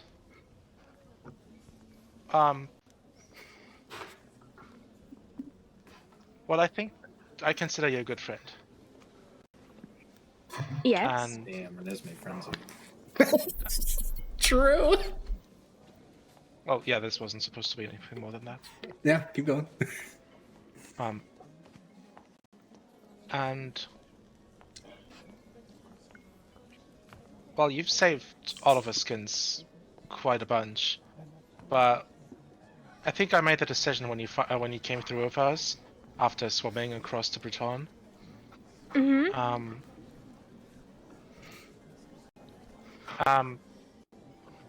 Before that I was immature because I judged you harshly because of your age, but you're actually a lot wiser than you think. And So if you're going to tell me that you love me, I just want you to oh know that. no. Oh my! I'll just like I look at it just like deadpan, like, oh no, this isn't at all what I was going for. I'm sorry, I'm not interested in that at all. Yeah, I'll blush and I'll be like, no, Damn. I was Unless. But I do as a Jesus. But I do as a token of friendship want you to have this. It's very important to me, and I hope it can serve you well. And I'll give her a dagger from Tullius. Yeah, Which it to is me a. is like, favorite which to dagger. me is like, which it's a mithril dagger. But Yeah. no, Severus, you cannot. You use daggers far more than I do. Well, It is so I have, suited I've, to often. I just got the fang dagger. I'm not really using two at the same time. Doesn't really work. I'm not too good at that. Also, but oh, thank you, Severus. I really appreciate it, and thank you for being a friend to me out here. And I'll say that very awkwardly. Wholesome. Yeah. Feels strong, man. God, this was so much more Friendship awkward than plus. I thought it would be. It's fine. Friendship Well, plus I think one. That's great. I thought that you were going to Yeah, that's not where I Hey. thought that was very going. like. Friends. Puggers. Oh no! If I tried that with another player character, I'd approach the No, player it's fine. It's before to fine. ask if they'd You're be good, comfortable bro. with that at all. You're Even. good. You're fine, Hecko. You're fine, bro. Yeah, you walk away. I'm sure Severus feels very awkward about it too. You know. But yeah, you return. Renesmee, I think feels a little bit awkward, but like really happy. Cause Yeah, I mean, she's got a. That's a pretty strong token. No, not just that, but like, Yeah. oh, like I have a friend. That's Oh yeah, true. Yeah, Renesmee's like, yeah, her herself. Yeah, she's not a big Her friend to have backstory is her. very like she's like socially awkward. She doesn't have a lot of friends. Yeah. You know, fucking yeah. So this Feels is like strong, okay. man. Yeah. She's happy. You can add Yeah. a dagger to your sheet. It weighs half a pound. Ooh, Yeah. thank you. The evening continues. Slowly, the differing, characters will withdraw. The vice admiral leaves. The consul superiorus will leave. Soon enough, the only real person still around of note is that bard still performing. Endless energy, stories to tell, songs to sing, triumphs to tell about. There is one brief moment of controversy where he starts singing a song called The Dragon's Rise, which is a folk song from the Tibrasian Plains about the rise of the dragon. people don't really like that song, Mythdosia, because the Draken killed a lot of Mythdosian soldiers before he, was defeated. So he gets sort of like heckled when he starts singing that particular song. But other than, people boo him. And one guy even goes to challenge him to a duel before the bard is like, what the okay, sorry, and moves on. Wait, who challenges him to a duel? Just a low-ranking naval officer. Was he drunk? What? Oh, was he drunk? Absolutely, yeah. But it doesn't apply because the bard isn't like an actual nobleman, so you can't challenge him to a duel. It's just guy. Oh, is dueling like a thing in? Yeah, most certainly. There's some cities that you wanted require to all. challenge us. That was Renesmee's job. Oh yeah, that was Renesmee's job, wasn't it? Yeah, and in some cities, Right. all adult noblemen are required to carry swords so they can be challenged to a duel at any time By anyone or just by other? by other nobles? noblemen. Oh, But then they can okay. also have someone fight in their stead. So. Correct. Yeah, and that's why Renesmee exists because some noblemen are soy and they don't want to fight their own battles. Yeah. Icky, gross. She literally made a whole career on that because people were lame. Well, mainly like one of the NPCs that I did in my backstory was like a woman who wanted to. Yeah, so duel people that also her- can't fight for themselves, but they don't pay the most. The people who pay the most are fat old noblemen who don't want to fight their own battles anymore. Hell yeah. Excellent. Yes. And Just you guys as the way can. society was designed to be. Yeah, you guys can enjoy the rest of the evening, and you can essentially retire whenever you feel like it. I imagine Lars is not a huge social partier guy. Well, he used to be, but I assume he's trying to move on from that. So, actually, now I am curious. Severus, when would you retire in the evening? Are you like staying up, late, partying and meeting a bunch of new people, or are you, once you conclude your dance and your token of friendship, is that it for you? I think I'd spend some time with Dennis for sure. Just seeing how he's doing. He's still like adjusting to things. I try to I'd answer any questions if he had any about what specifically happened during when he wasn't quite with it. Yeah. And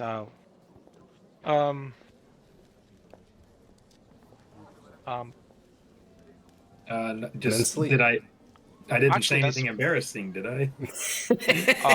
well, he didn't say anything at all. Oh, However, okay, he good. did, and I'll lower my voice a bit and say, Oh no. you did have a little bit of a dribble coming out of the corner of your mouth. But Probably Hopefully should- not. Don't too many worry. people saw that. we were, I'll try to think.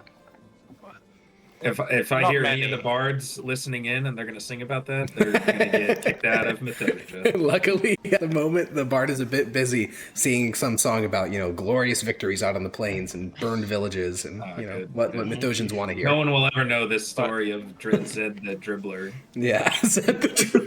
Until I No, tell it to every single person who will listen. I'll just say that. Don't worry, if anybody tries to make fun of you for that, then, well, I'm ready to defend your honor. Can I Since it immediately was come up basically and like start a making fun of him wound. for it? It's pretty much like Unfortunately- a wound that you got inflicted with in battle.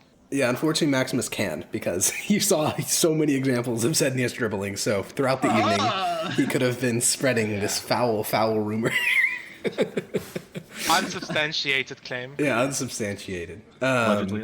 Allegedly. Allegedly, yeah. Would a judge ever lie? Yeah, true, Never. also true, yeah. See, yeah. and then I can challenge you to a duel for accusing me of lying, right? Wow. And then I Uh-oh. have the upper hand. Oh, yeah, because it's Noble. a melee duel, true. Kind of Is basic. it me? Genius. Do I know not- it's The It's a typical chess duel. the typical duel is you're in just normal common clothes. You both have dueling swords. There is no magic involved under penalty of death. And then you fight. I'm more of that just like he would the- be seen as the aggressor. Oh, Yes, also that's that, yeah. Oh, but it's also the first blood. No one's dying in a duel, so wouldn't be the end of the world. it. Oh, well, fair enough. Yeah, or all young noblemen would be dead because they're challenging each other to duels constantly. Yeah, Understandable. wasn't Renesmee literally like a something duelist? Yeah, judicial duelist, but also Judicial duelist. yeah, in Ravinium, which you guys visited when you were working for Tullius the first time, every young man there, college-age drunk men, carried swords, so they're constantly fighting each other.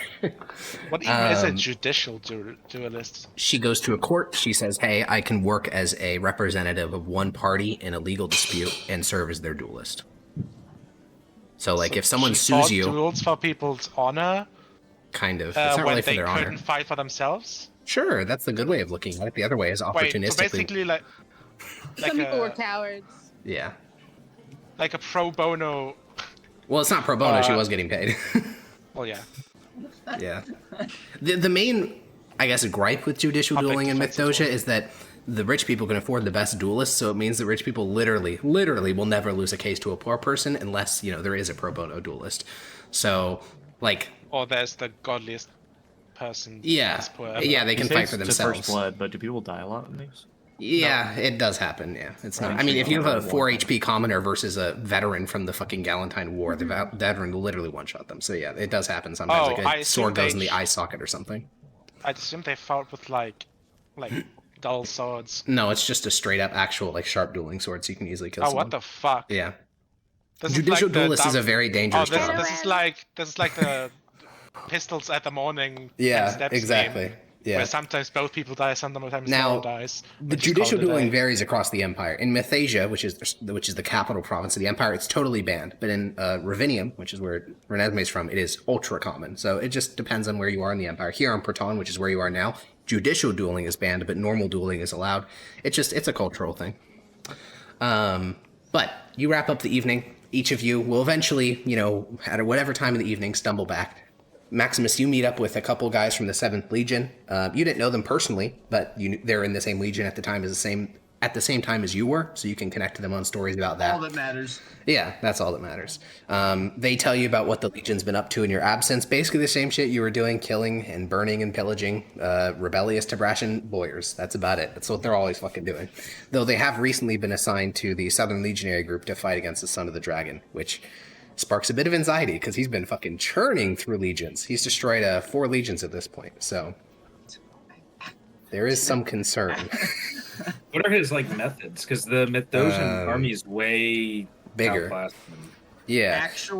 Actual Roman Carthage war right here. Kind of, yeah. The first Whatever it was legion called. that got destroyed by the Son of the Dragon wasn't actually him, it was his dad, the Dragon, on some very creative names. But yeah, the Dragon destroyed a Mythosian legion by surrounding it on all sides and then just, boom, just like crunching, basically. The second one was very complicated, but the answer was just massively outmaneuvering them, essentially. They didn't win in battlefield, they just got them in a position where they had to surrender. So far, they haven't won any fair battles. It's always been wacky maneuvering shit. So yeah, you guys get some sleep. Unfortunately for you, you also leave the city pretty early in the morning because you have a ship waiting for you. So it's probably very bleary-eyed and a bit hungover that you all make your way down to the docks at 8 a.m. the following morning, as people have long since started their day. The sun's been up for 2 hours, so you guys are stumbling down to the docks. And on the 26th, you will be boarding a vessel to bring you to the capital of the empire, Mythos. The journey here was pretty eventful because there was spring storms moving across the Galantian Sea. However, now that you're in, winter storms. Now that you're into February, though, and winter is slowly thawing into spring, there are no winter storms anymore, so it's just going to be a nice, chill boat ride across the Galantian Sea. And you guys got a couple, I think it's days of downtime. Let me see how long it takes to get to Mythos. 3 days. You guys have 3 days of time on a boat traveling. Are you doing 5 days of anything? long rest? Yeah, we are now, 5 days of long rest. Actually, we're a bit further along. Let's see. Current date would be that we're 1 day away from our long rest. Okay. I assume there's nothing you guys want to do on the boat? Rest. I don't think so. No. Yeah, rest. Just- Yeah. Oh, I guess, Zednius, you will notice that Hethagal, in the 5 days since your memory came back, has been very affectionate. He has literally not left your shoulder once. He doesn't say anything, but you can get, he can intentionally communicate to you telepathically, but even just existing, you sort of get his general vibe, and he is very concerned for you. You were functionally dead for a couple days from his perspective, because he could look into your thought process, and it's just crickets, like nothing. Mm-hmm. And that was very concerning from... Actually, roll me an insight check. Okay. My shit's still at 0. Hold on. Yeah, you can go fix it, yeah. Obviously, it's back to normal. I'll probably be also slightly overprotective of just Yeah. slightly worried about any adverse side effects. Yeah, Checking in on him because very he's my brother and understandable. stuff. Well, Great, still- yeah. Hethagal loves you without any reserves, and he's just such a happy little guy. He just loves you. That's Hethagal. You guys, he's just so lovable, and he loves everything. That's the cute. Hethagal I know, yeah. You guys get closer to the capital, and well, I want to. During this, I probably want to ask Hegal what that thing was, because we don't know what elves look like, yeah. right? Yeah, so you're in the hold of the ship. You know, you're in sort of like on one of those swinging hammocks. That's what they're called. You're in a hammock. Renesmee's gone up to get some air. Maximus is talking to some members of the ship, like the sailors. Everyone else is sort of off doing their own thing. Severus is kind of close, though, so you just mentally talk to Hethagal. And I just need to find a way to phrase this in as few words as possible. Because he's not going to people talk to you about lore. He will say, "Never born." Never born. Okay. If he's not going to go any more in depth than that, I don't. So it was never alive? Or wait, did he call the demon thing also a neverborn? Yes, in the past he is called Demons Never Born as well. Okay. And elves don't look like elegant. They look kind of really bizarre, right? Yeah, they look alien is the best way I always describe them. They are around 8 feet tall. They are hyper skinny, like 110 pounds or less. They have dark black eyes with no irises. They have pallid skin that there is essentially, it's almost translucent in some places. And their fingers are quite long, like significantly elongated. So in general, aliens looking. All right. Off-putting would be another way to to describe it. And Hethagal will... How would he... I'm just trying to think. It's always interesting with Hethagal, because he knows so much shit, it's a pain in the ass for him to communicate it. I guess what he would say is... No, he wouldn't say anything. He'd show you an image of... So you were not in your head. Like, you were not fully there when you absorbed the elf soul, right? No, I was dumb. He was helping. Okay, He was like yeah. doing the hand symbols himself. Yeah, then he will flash the image of the elf soul, moving towards his body. And then he'll show you a sight you've never seen before, which is what it looks like from his perspective to eat someone. And essentially, the soul approaches him, and a moment before the soul reaches him, the soul seems to become aware that it's about to die. And you see a look on the elf's face, which, even with its bizarre alien features, you recognize as utter horror. And what Hethagal will say is, too long. It's too long. He'll just, I think all he'll do is show you the image of him devouring the elf and the utter horror on the elf's face. Yeah, I think that's all he can explain. Okay. Yeah. You guys come in closer to the city of Mythos. When you last left Mythos a little over a month ago, 6 weeks at this point, fog made it hard to see the city. The previous view is quite a dismal one. Little has changed in that time, and while there is no snow, there is a chilly and aggressive wind which whips up into a frenzy, obscuring some of the views of the greatest city on Earth. What little you can still see of Mythos is impressive, though. The docks are covered in oil braziers which burn illumination along the harbor. A lighthouse sits 300 feet from the harbor, which through powerful illusion magics can provide, vision of boats very, very far away. And as the swift military vessel that took you across the Galantian Sea draws closer, you see a small greeting party is waiting for you at the particular dock you are to moor at. I think that's the right word, moor. It is a contubernium of Imperial guards. The lead of them has a rare mark of status, an Optio, which in the normal legions, an Optio is pretty low ranking. In the Imperial Guard, there's 10 of them. So he's essentially one of the top 20 Imperial Guards in the entirety of the formation. And he's waiting there in silence as, fog sort of is hanging around the harbor. It's around, it's later in the day. It's like 4 p.m. And as the ship sort of comes alongside the dock, the lead Imperial Guard will look up, the gangplank at the 6 of you? 5 of you? 6 of you. And he will say, "Greetings. We are to bring you to Consul Lars Ignia at the Great Department of Faith."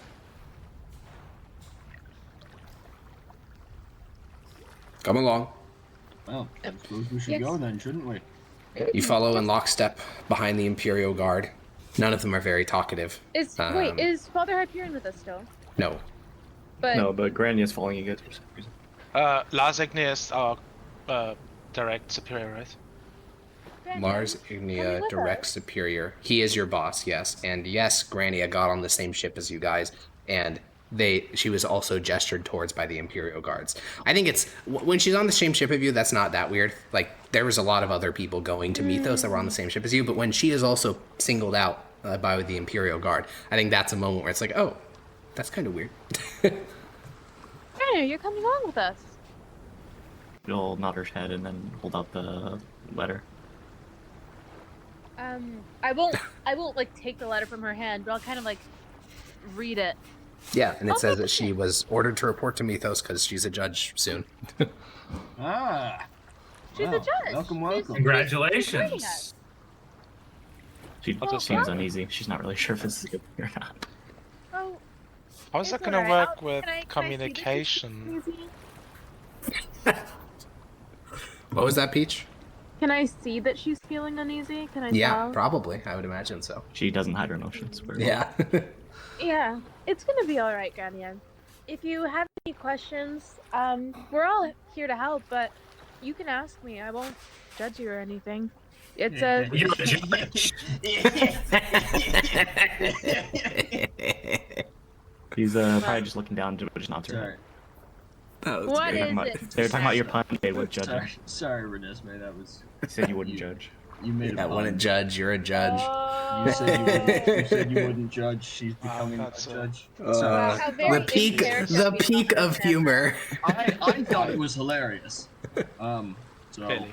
Oh yes, yes. I Yeah. suppose that is a pun. Huh. Well, you know what I mean. I'll smile. Walk off. Yeah, you guys are still walking in formation. Unfortunately, there is nowhere to walk off to. You're It trapped in there basically with means you him. get to do whatever you want, Grania. Within reason. He's probably- Tragically, very true. Yeah. For those of you who have been here in the city before, you're less focused on your surroundings and more focused on the exhaustion of travel. Traveling on a ship for 3 days sounds like, I don't know, not that bad. And nowadays it wouldn't be, but in this time period, non-ideal, we'll put it that way. It's cramped, it smells bad, there is very little room to move your legs, and if you do go onto the top deck, you have to do something. Even if you're really nice passengers, you're on a boat, and they're going to expect you to do some manual labor, at least to a certain degree. So it's nice to be on dry land again, because none of you are really comfortable in the sea. However, for Grania, your surroundings are utterly alien. You have been in cities before. You've been in Gnossius, which is a very large city in the Empire, but Mythos is just in its own tier. It is the largest city in the world. And many of its architectures reflect that. There are human structures made of stone, and enclosed spaces are strange enough, much less with the elaborate degree to which all of this stuff is. And now that you are heading into the Imperial Complex, everything just scales up. There are hallways which are like big enough to fit 20 people when there's only like 4 people walking down them at any given time. Everything here is just built bigger for basically, as far as you can tell, no functional reason. It's very strange. And as you know, you guys are continuing now into the Great Department of Faith. Grania, you look around and there's a stone hallway which is decorated with stained glass. And you have been taught the basics of Imperial theology. Father Hyperion made sure to teach you that. Many of your mentors, as you've gone through the Department of Magic, has taught you that. And you see St. Pelinal Elfsbane. And it strikes you as odd, from your perspective, that humanity is still obsessed with the Elven Empire. You know, where you lived, with the Mother of Groves, she never talked about shit that was thousands of years ago. And she experienced it firsthand, and she still never talked about it. And yet these humans venerate a human who maybe never even existed that just killed a bunch of elves. That was his big achievement in life. It strikes you as strange. And as your little congregation turns a corner and heads down the hall, there is a plaque on the wall denoting the office of Consul Lars Ignia. An exhausted-looking secretary in purple robes with a Chi-Rho sewn into it looks up at you. Her exhaustion has eroded her decorum, and she simply waves you like towards the door without standing up. Your Imperial Guard escort sort of just leaves you as you all file into the office. The room beyond the double doors is half office and half shrine. Alongside the walls are the statues of the 4 great saints. Captiosin, Pelinal, Lucretia, and the Emperor. Similar statues were present in this room before, but in your month of absence, the Emperor statue has been upgraded to one plated with gold. It's insanely ostentatious. In the center of the room is a large statue of the Almighty, and behind that there is a cramped desk. Seated behind the desk, but not looking particularly weary despite the time of night, is a middle-aged man. His gray hair is tastefully shaved in a sort of like monastic hairstyle, or like one of those little monk hats where there's like a bald spot. His sideburns are groomed to frame his strong jaw, and around his neck is a platinum holy symbol. He raises an outstretched hand to you all. Please sit, judges and guest. Thank you. Sit. You all sit down. Chairs have been assembled, 6, as if, they knew the number that was coming. And as you sit, you notice a number of additional accolades are now in the office. Small things. Severus, you notice a curved sword, a boyar's sword, which is like it's a traditional blade that would be held on the Thrashin Plains. Probably some trophy. Renesmee, you notice a statuette on a shelf depicting Saint Victus, who is the patron saint of ambitious men. It's kind of like that particular saint is sort of a love-hate relationship, because calling yourself openly ambitious is seen as like a bit of a faux pas. It's a bit weird. And he has one right behind his desk. But Consul Lars continues and says, "Congratulations for your service on Gela Isle. The Vice Admiral and the Consul Superioris both made their satisfaction with your services abundantly clear. Additionally, your swift action in dealing with the cult of the Raven has led to a direct letter from the Emperor, which I will now read." Oh. The consul reaches into his desk and withdraws a scroll with a golden imperial seal. He cracks the seal, having never opened it before, and unfurls it. "My most fastidious of servants, your service on Gela Isle was admirable. Nor have I forgotten your service on the southern frontier. Your name shall be remembered in the same breath as Hyperion, Galenus, and other recent heroes of the Empire. It is also my word, edict, and law that Arcanus Grania, Anticia, Gaius Fabricia be raised to the rank of judge immediately for a valorous service on Gela Isle. His most serene and magnanimous heavenly lord, Emperor Aurelian Evicta Sol." The consul places the scroll onto the desk, letting a sort of silent veneration hang in the air for a moment. Then he withdraws a judge's badge from the desk and extends it across the table to you, Grania, alongside a golden holy symbol of Aurelian Soul, which, because you're an Arcanist, you've never had to carry one of those before, because you don't worship the Almighty, and yet he still extends one over to you. I feel that they probably hesitate first, but reach out and grab them. Yeah, you take the 2 items. "Congratulations on your promotion. I understand that you are challenged when it comes to speaking, so no need to reply. Only know that it is the greatest honor to receive the personal attention of the Emperor, especially for one so young." My eyes will widen a little bit and look down Either way, She's definitely nervous, but she'll nod and try to be respectful. he looks to the rest of those seated before him. The 5 of you.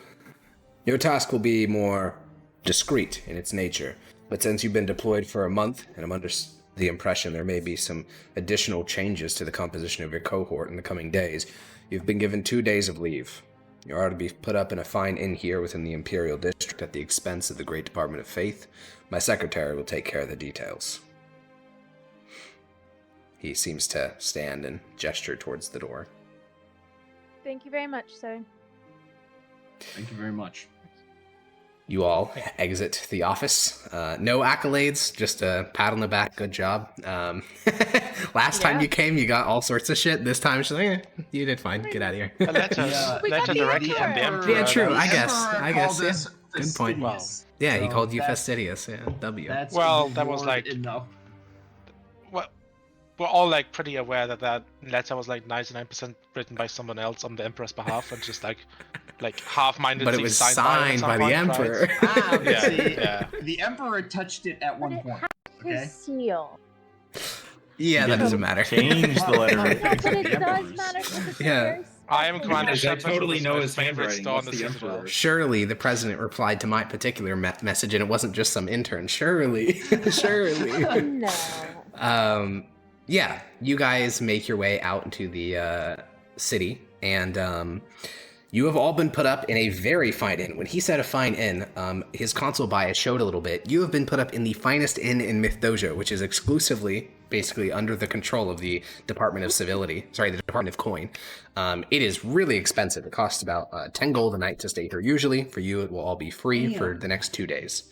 That includes services of a great variety, massages, food, gymnasium, a symposium with like a shit ton of books and a personal, research assistant. It's a lot of shit.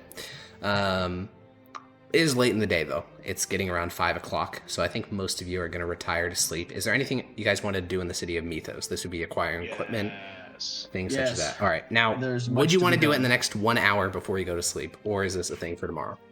No, it's a thing for tomorrow. Okay. Then I'd you like guys... to get, do they have massages? Do they have what? Massages. Absolutely, yeah. Mentioned. That was the first thing I mentioned. Oh Nice. yeah. Then I would like a massage before bed. They have 3 different types. Uh-oh.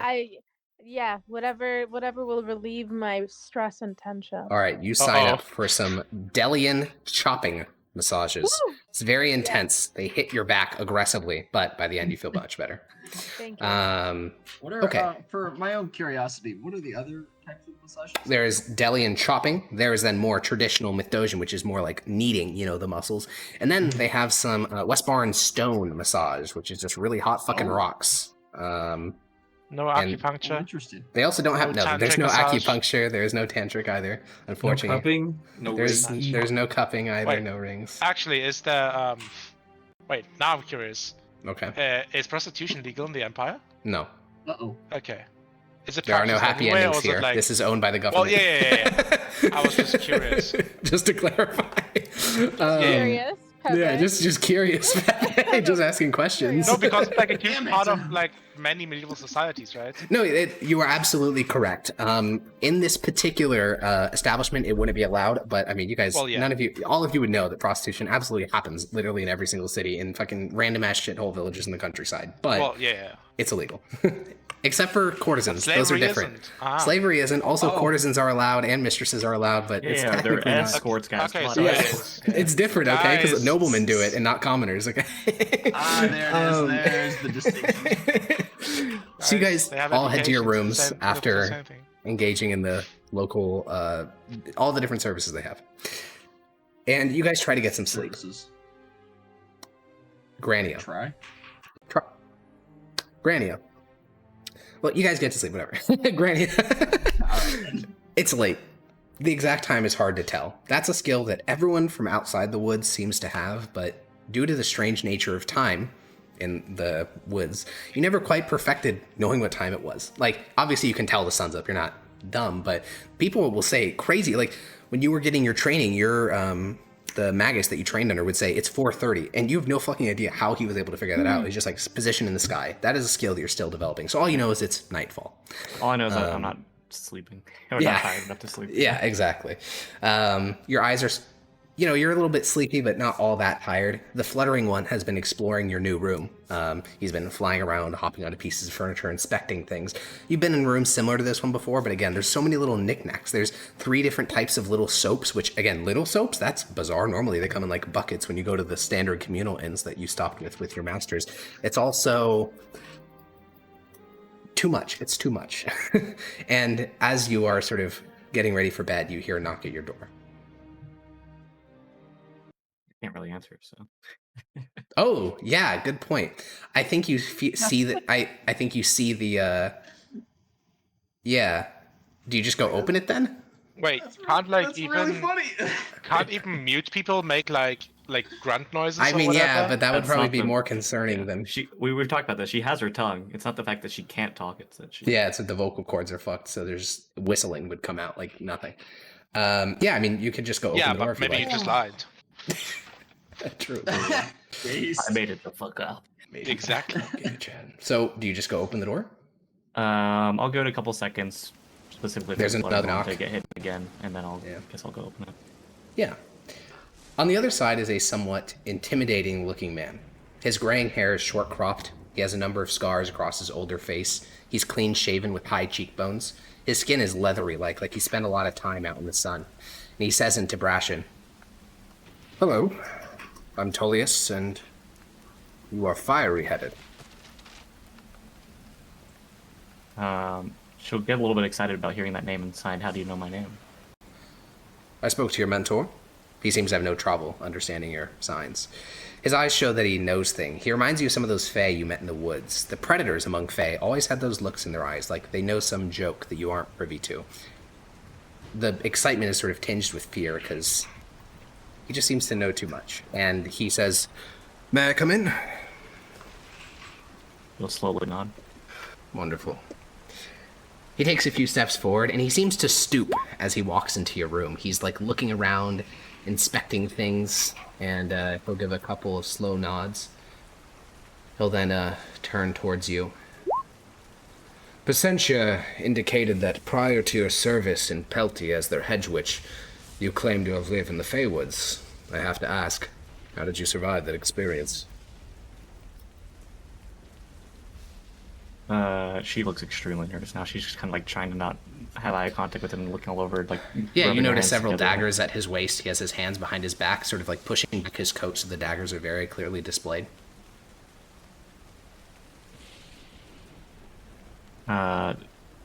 She'll start slowly sighing, saying that I was raised there. Yes. As I said, I'm aware of that. How did you survive?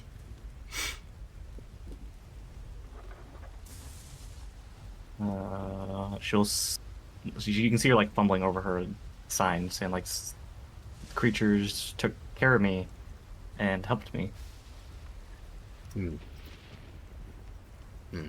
Interesting. Since you have somewhat of a outsider perspective, what do you make of it? The Empire. Little sign. What do you mean? He narrows his eyes. Are you asking that because you're actually confused, or if you're unsure what you can tell to me without getting in trouble? She'll sign back. I don't understand the question. Well then. He seems to be a bit disappointed at that answer, but he'll continue. What do you think of the Empire?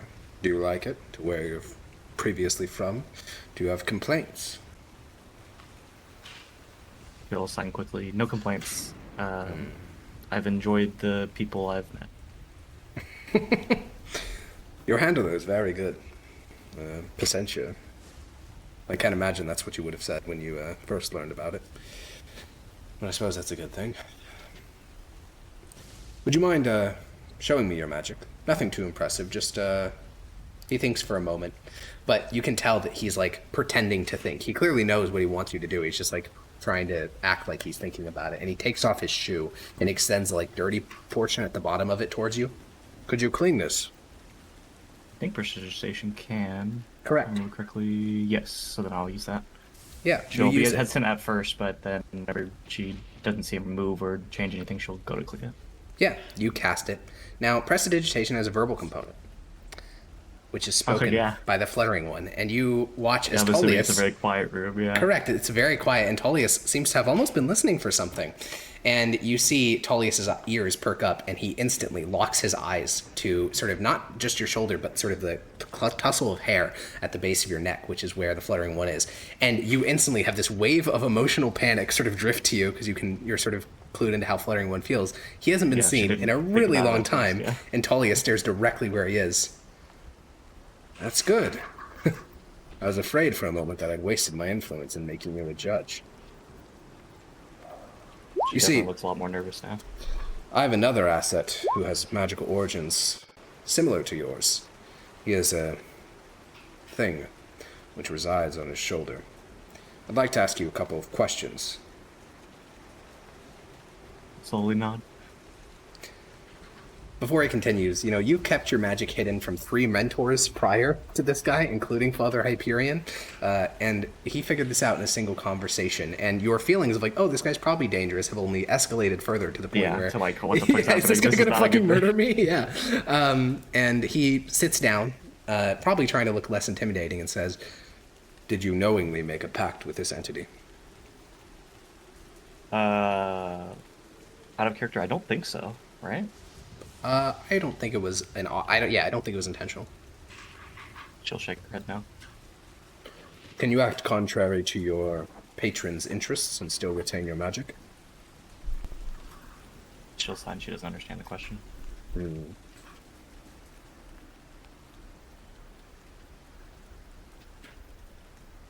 He thinks for a moment. We'll get back to that. Have you ever had that creature on your shoulder be killed?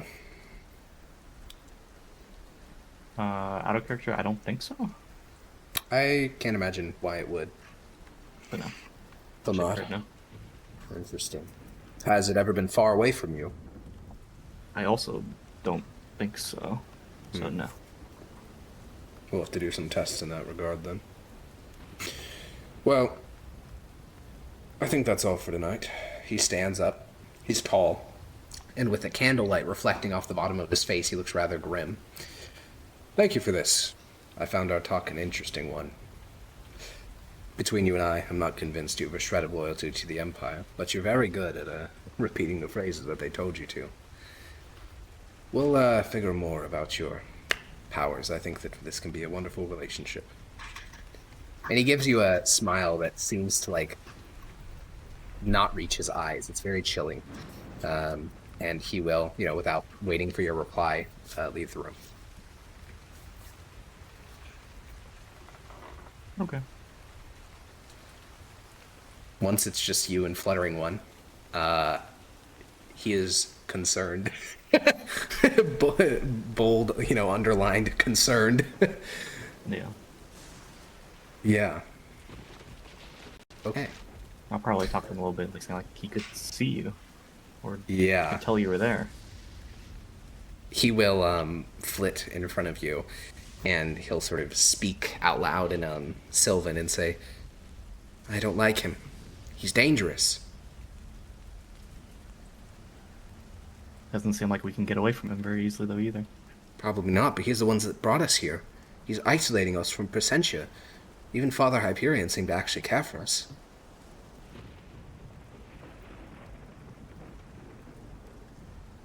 I don't know much what we can do right now, but we'll be on guard, I guess. All this is being, well, do they actually communicate? He would have been there whenever she learned sign language, so they can either do Correct. that or... It could be telepathic if you want, though I think the Fluttering One would prefer to speak because it's more comfortable for him. Yeah, I'm assuming he doesn't have her thoughts. Yeah. Yeah, I mean, he's very unnerved, but there's not much else to say about it. He's essentially brought you here, this Taulius character, separated you from, your support structure. And with that, you guys get your long rest. So, now that you get your long rest, you get the normal long rest stuff, but there's also a lot of leveling up to be done. Is it 2 levels for some people, or is it still just 1? It's all just one. Okay. But we're like 200 XP from the next Yeah, one. very Okay. close to. I assume so. Quite close to. You can round up on hit dice, so we gain 4 for 7. Is that correct? What? We round up Oh, on yeah, hit dice. you rounded up. Yeah. Okay. Sorry. I don't know why that took me so long.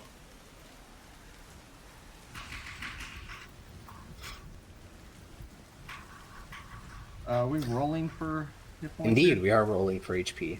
Uh-oh. Alrighty. Let's see. And roll what that I get. one, roll that one. So What what'd I you get? Roll get? that one, roll that one. 5, not bad. What do we what roll? Do I roll? Do I roll a D10? Oh, you just click the roll button. Or I think in this campaign we allowed you to take average as well if you really want to. Well, you just click the little level up button. Oh, okay. How do I haven't been able to add spells to my sheet for some reason. Do I have to actually do that through the character transfer? Are you Um, are you adding, do you have your character sheet popped out? I tried it non-popped out, but it wouldn't load. That's the Oh. issue. Oh. There are It's a some widescreen. spells that, okay, I don't know that. That's weird. I can add spells to your sheet if you ever want any. Okay, I will mark which ones. I've already unprepared, or like took off a little red symbol next from the ones that I don't want, so I'm Perfect. replacing 2, and then I'm getting a new one when I level up. Okay, yeah, just DM me Okay, any see spells you those. need added to your sheet once you're done leveling up. Okay. I tried to click roll twice, but nothing's happened on my end. Did anything happen that you guys can see? No.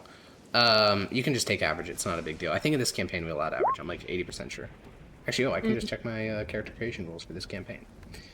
Character creation, level, health. Surely I wrote it down. Surely I did not write it down. I'm gonna say average is fine. So, just keep moving on with character creation from there. Oh boy, oh boy. Or level up. All right.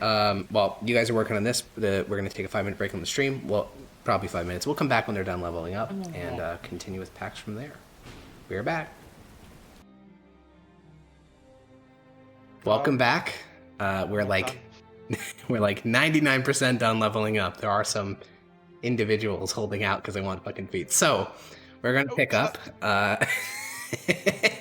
So we're going to pick up on March 2nd as the long rest completes. I think most people are leveled up. So there are a couple things that need to happen today, but one thing is going to happen first. So while I'm doing this first thing, think about what your character would want to get done in the city, because they have 2 days of vacation. They already burned through them by sleeping, unfortunately, because they had to sleep because they just got back to the city. So what would your character want to do today? However, Lars, you are Peach. Do you have a magical pearl in your character sheet? I think so. Why? Did we ever identify that? No, we didn't. did. Well, I maybe how identify. I'm pretty sure it's magical. I just don't know how. Like, I don't know what kind of magic, but I knew it was magical. But I don't think I knew it what was kind. identified. Wasn't it just like a regular pearl? No, I feel like No, someone flashed their I eyes remember- at magic, and it no. Someone No, Oh, I it's a, remember you okay. absolutely- It's a silver ring with a pearl in it. Okay, okay. Yes. Okay, Oh, yeah, right. okay. It was a ring. Okay, now I'm caught up. I was like, did But I I get think out that from? Denius like flashed his magic eyes at it, and so we can tell it's magical, but I can't tell that it's necessary. Why Where didn't did you we get this identify item? this Yeah, ring? where did you get this item? Off Oh, of from the bitch. pro lady that we killed, and then I carved the symbol in her chest. Oh, wait, let me check my notes. I probably know what this is. Uh-oh. I know exactly what this is. This is Oh, a right. You could identify it because I wasn't there. yeah. This is a Hey, who knew it was magic then? Someone did. Someone did. And the point is, now that you're in the city, someone would have fucking Puzzled identified it. out. So, fuck, you could have paid a wizard like fucking a gold to do it. So, Well, I Anyways. can do it for free. also you can do it for free. So what you have is a ring of clear speech. Oh, Huh? Oh, also Oh. the fucking spiky armor. We didn't get that identified either. Oh yeah, I remember I took that. Jesus yeah. Christ. There is a chatter that's actually Chowder DJ. Shout out to him. He's like, what about Peach's ring? What about the sick ass spiky armor? Dude, absolute Chad, dude. Dave cat. Oh my god. Shout out to Okay, Chad. so that's the ring. The ring's an easy one. However, this armor, this is a the interior of this suit of iron is lined with brutal Jesus. spikes. Donning the armor is an excruciating procedure that binds your body by piercing your flesh. Your hit point maximum is reduced by the number equal to your player level. Roll a d100. If the number rolled is greater than your new maximum hit points, you instantly die and the attunement fails. The armor suspends your life force while you're imprisoned in it and grows in your power as your blood is spilled, feeding off your agony to fuel its magic. While wearing the armor, you gain the following benefits, blah, blah, blah. When you are below half your maximum hit points, you get the following benefits, and when you're at 1/4 of your maximum hit points, you gain additional benefits. The curse is that the armor can only be removed via the wish spell, which in Valorous is basically never. If the armor is removed, the magic that sustained your body ends. Your mangled body ends. Your hit points immediately drop to 0, and you have disadvantage on death saving throws for the next 1d6 days. Oh my god. So that is what that armor is.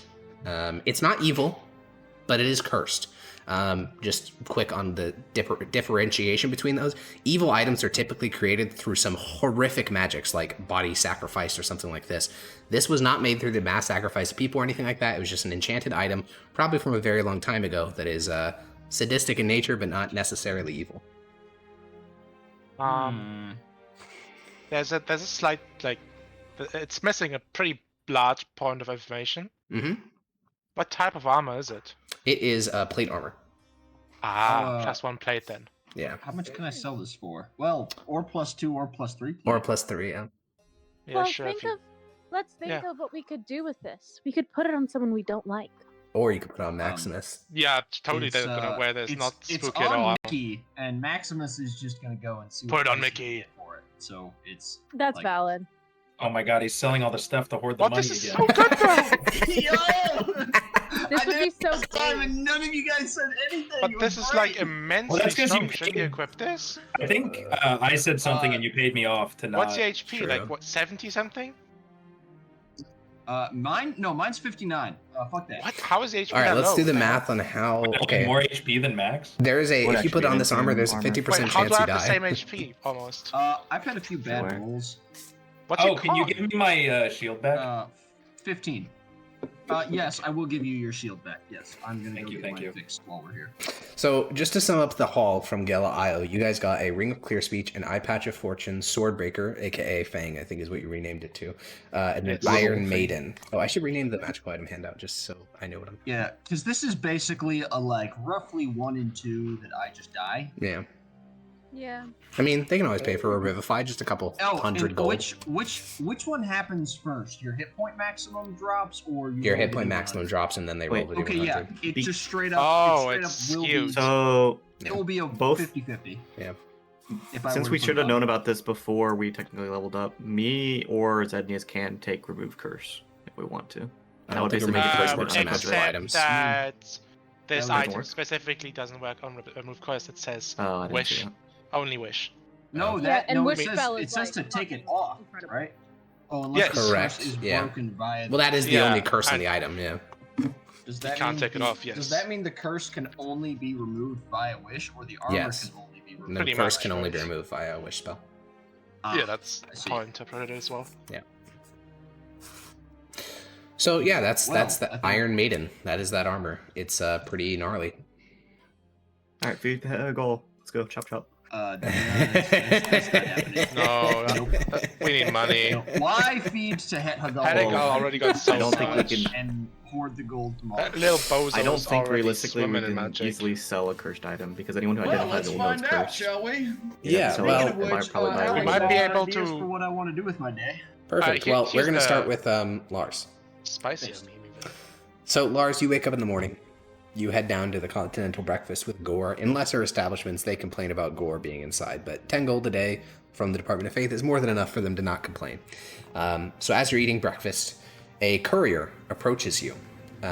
He hands over he speaks to you and says, Judge Lars Aurelius Titus Regia? Yes. I've been told to deliver this message to you. Lord Aurelius Marcellius Titus Regia invites you to his estate outside the city and requests your attendance forthwith. There's a carriage waiting outside to take you there. He hasn't been given any other like. As a judge, he hasn't been told to do anything else right now. So He's told to chill out for 2 days. Yeah. So Okay. The courier will head out front. His job is over. There's a carriage driver waiting there. You can climb into the back seat. You've gotten a chance to clean up in terms of like basic hygiene, but you're still in your travel garb. Gore hops into the back seat with you, and the carriage rattles out of the city, out to the countryside. I'm assuming I wouldn't have had the proper clothes packed up Probably not. I would imagine not. I know you bought fine clothes last time you met last him, time. but Yeah. I don't know But I if it probably would've left him been at the estate. Yeah. Advice. So you rattle out of the city and then out into the countryside, sort of getting in that country air. And soon enough, the estate comes into sight. The colossal, sprawling estate, the massive horse corral, the half a dozen servant buildings, the massive stables. And the cart pulls around the rotunda, comes to a stop. Waiting on the steps of the manor is a master servant. He descends the steps when he sees the carriage pull in, and as you exit, he gives a bow. Master Lars, it's good that you came.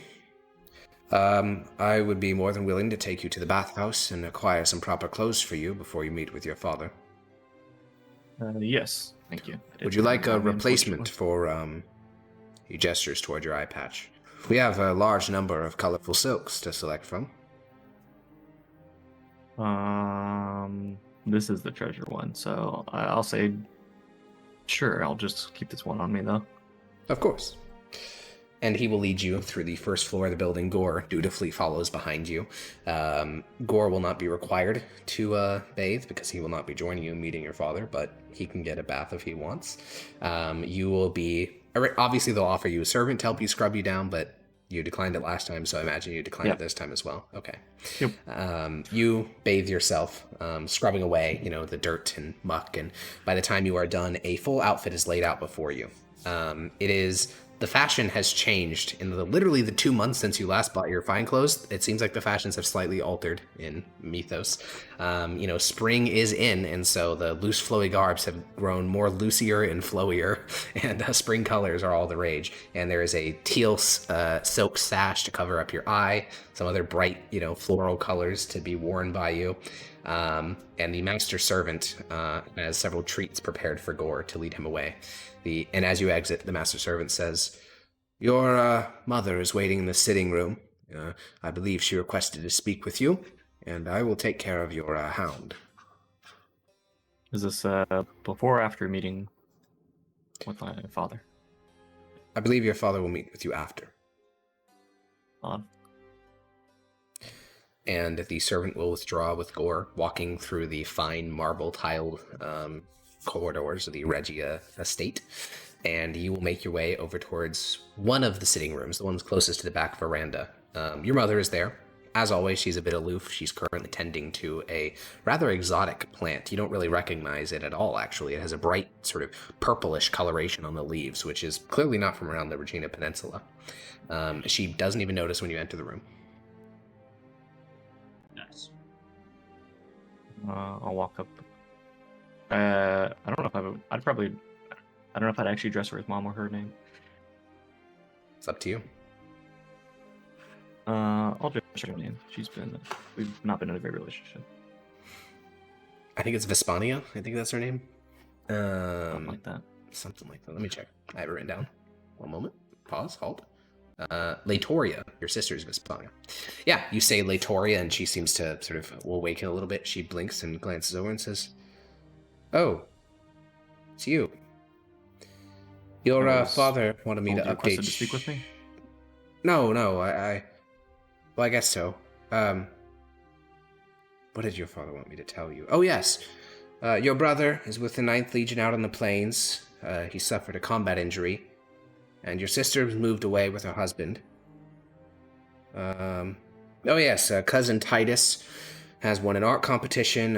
Aunt Julia's husband died, so she inherited that estate. I think that's all. Do you feel updated on the condition of the family? What's going to happen next with my brother?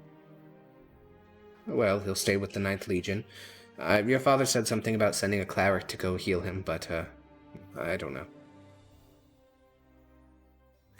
Thank you for letting me know then. Good. And if he asks, you feel updated. You feel as if you've been kept in the loop.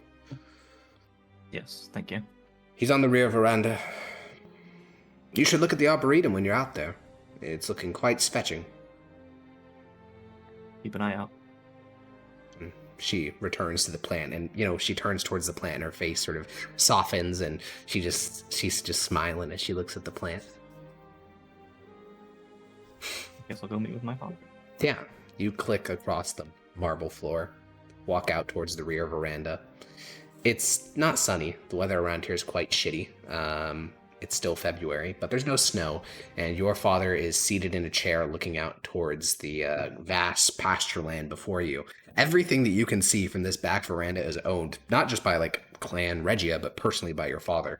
The dozens of servants, the stable hands, the horse breeders that are located on the property, they're all employed by your father, and he's like a king, basically, seated in his throne watching over his estates. He looks old, as he did last time, though you see some additional decorations. He has a tie row, which is the imperial symbol of the emperor, on his toga, which you would know is the sign of the advisor to the emperor. It's like an official title. You are an advisor to the emperor, and they get these special little pins. So it seems as if things are going well for him. And as you walk out on the back porch, he glances up at you, and then he returns to staring at his glass of lemonade. Like, you're there, but not that important. I'll just kind of stand at attention, wait for him. He takes a sip of his lemonade. Your time as a judge is over. Something major is going to happen to Clan Ignia soon, and I don't want you to be wrapped up in all of that. The military is out of the question with the current state of the war. I can't risk losing both sons to those savages. You're going to be an aedile. I got a special dispensation from the Emperor to promote you to the rank of past quaestor. My son won't be some rural administrator. You'll be able to busy yourself with planning festivals and religious celebrations. You seem to know a thing or two about parties. Yes, and thank you. I will do proud by the family.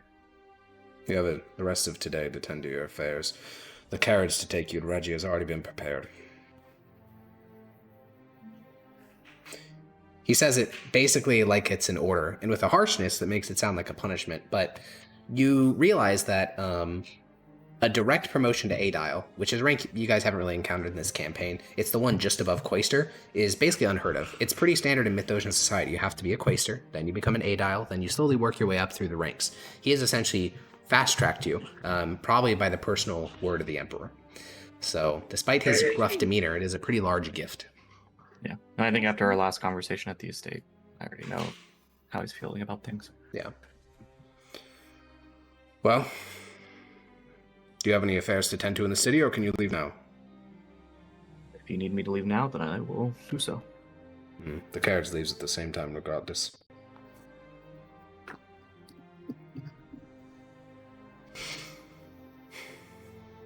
He just goes back to staring out at his properties. Well, there'll be a few things I'll take care of then, but I will be back here shortly. He waves you off.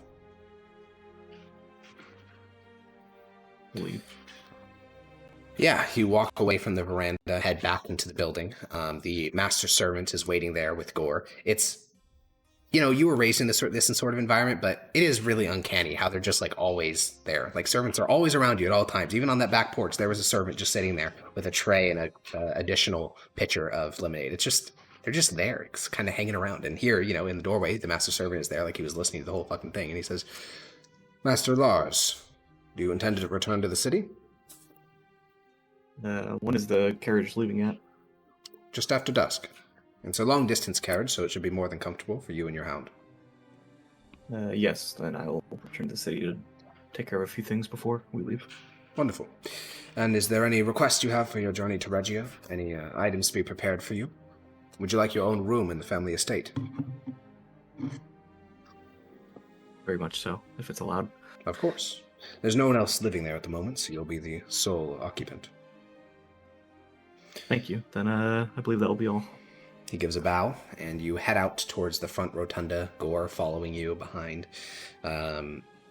You head into the carriage, and quickly it clatters around the rotunda, heading back to the city of Mythos. And where do you tell the carriage to go to?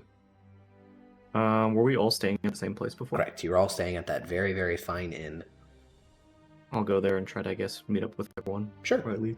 Yeah, you rattle through Mythos. I mean, this was a very early morning thing. Like, you were eating breakfast when they came and found you. So I think by the time that the carriage returns, it's around lunchtime. So regardless of whatever other activities people are getting up to today, they'll come and eat lunch. So you can climb out of the carriage in your floofy garments and stuff and head inside the main sort of eating room.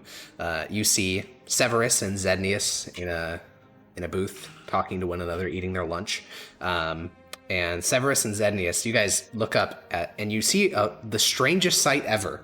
Lars is walking towards you, but over his eye, there is a bright teal sash, like a silk sash. His clothing is, well, it's not just like good, it's the peak of fashion. You guys don't even keep up with fashion, but he looks immaculate. It's really weird. Oh, that's true. Yeah, sorry, Zenius. I apologize for impugning your fashion. Yeah, he looks amazing. I mean, he's already a pretty handsome guy to begin with, but with some proper fashion, a clean trim, nice haircut, he's looking spiffy. I'll get up and like grab his collars or what, like the jacket outside or whatever, just to test the clothing. Yeah, it's you. I mean, okay. Well, Lars, how do you feel about him just standing up and touching your shit? My, what happened to you? I visited my family. I have to dress proper when I meet them. Going to a wedding? Oh, you should visit them more often. You look great. Right. Is everything all right, Lars? Are you feeling all right? Yes, like I said, this is proper when meeting my family, and it looks like today will be the last day that I am with you guys all as a judge. Huh? What? Wait, you're not joking? No, I'll be returning back to my family and my clan to take over some things, especially since my brother is off in one of the legions right now. My father needs me at home. Which Severus is legion? Oh. crying. Is it the Ninth Legion or the Eighth Legion? The night. Is it the Ninth Legion? So you're leading it. Did I hear anything about how the Ninth Legion is doing? Yeah, they were utterly annihilated and are currently reforming in the city of Nausius. But he's alive, your brother. As far as I'm aware, yes. Alright, that's good. Can you stay a Well. bit longer? The carriage leaves at dusk, so I need to be back by then, but I suppose I could stay a little bit. Yes, well, we should have a drink, a toast to your time with us. Anything you'd like to do? Not particularly. Some good company and good drink then. Yeah, I mean, it's all on the tab of the Department of Faith. Lars, as you know, that you all crowd into a booth. Technically, Granny is there, but I'm sure she's really uncomfortable with this whole thing. Do you pass on the warning that your father gave you about something happening to the clan Ignia? Maybe Wait, you keep that to yourself. I don't think so. I don't think I should pass it on. No. Okay, understandable. I mean, it definitely was given to you in confidence. Okay. Well, I think that unless there's anything you guys particularly wanted to talk to Lars about, you spend a couple of hours, Like to? Yeah. Kind of sad, like. Severus is definitely like very distraught. He's like slightly absent-minded. He's not paying too much attention. Of course he expected this, especially in his line of work. But he always It's hates better to this way. have to see people leave. Hmm.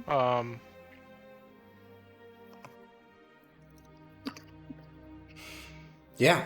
I mean, you guys talk about the Deadwood fighting.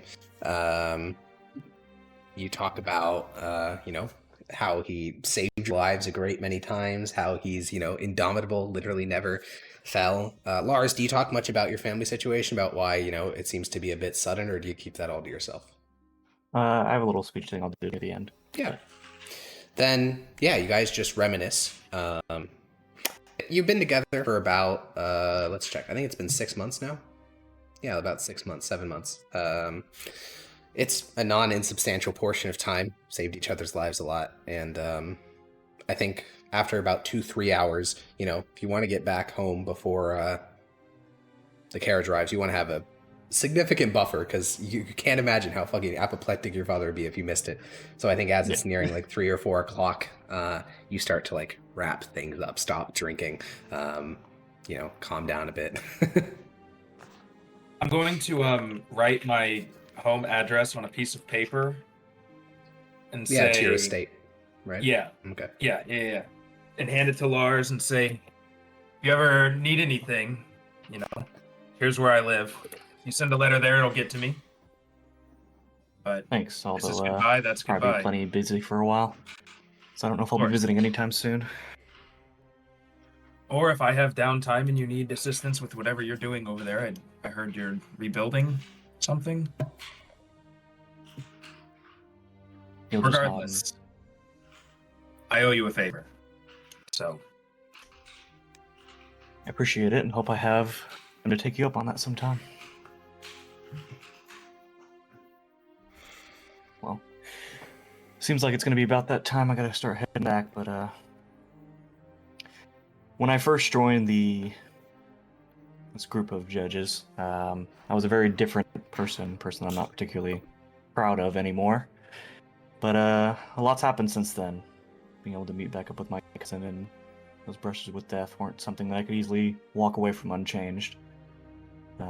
Made me realize, and although you guys don't know a lot about my past, it's not been a great relationship with my family, but those few moments that we have had where we've been very close to death made me realize that there's other things I need to tend to with my family, being closer to them and helping them more.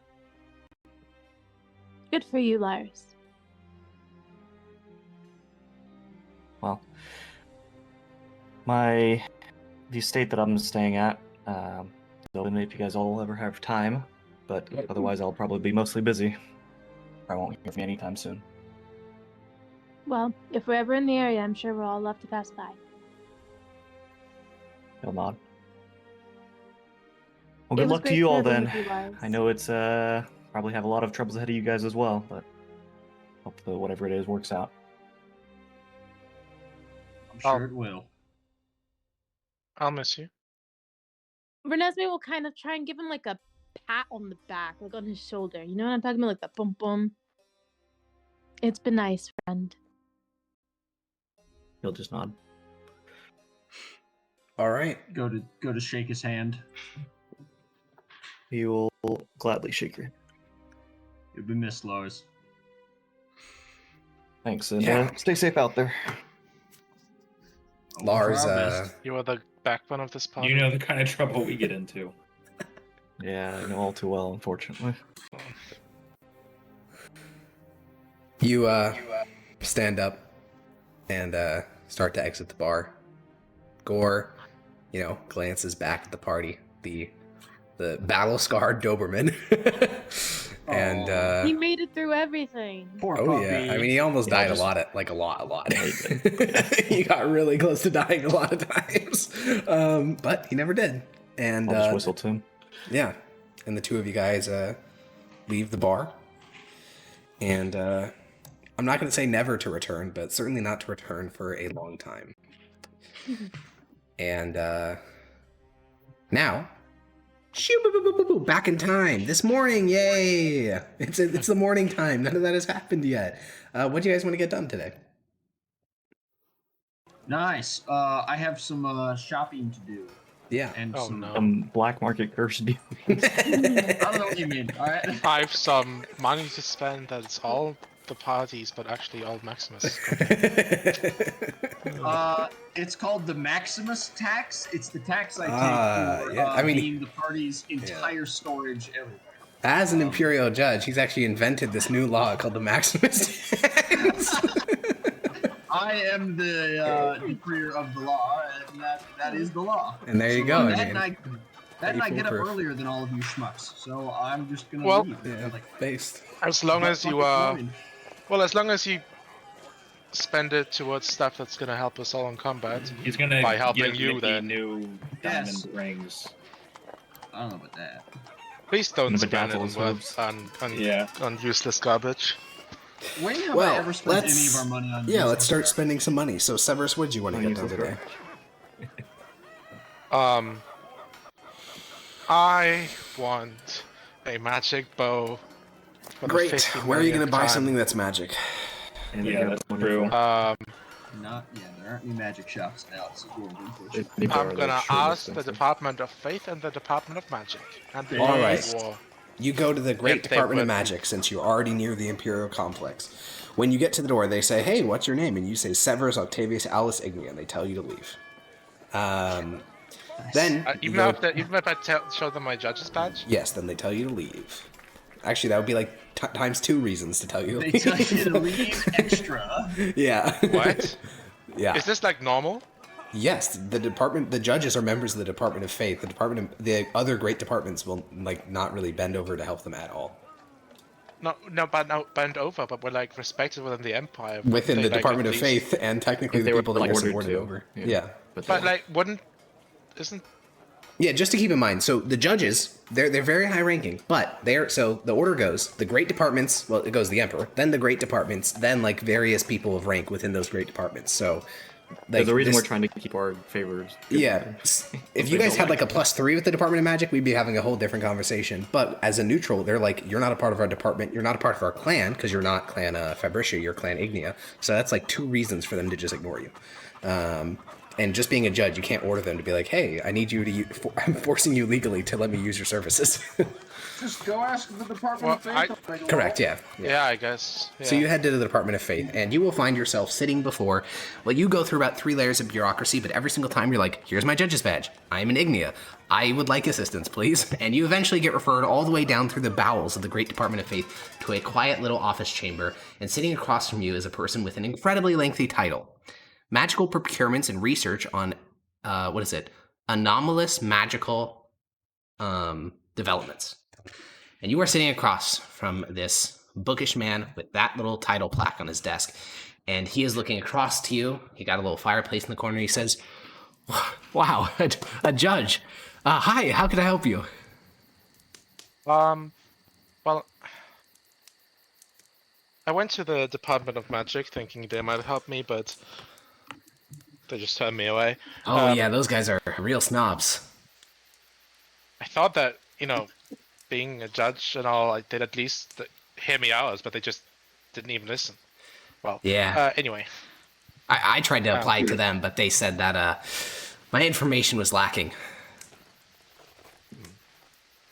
Well, I've two things I'd like to inquire about, I guess.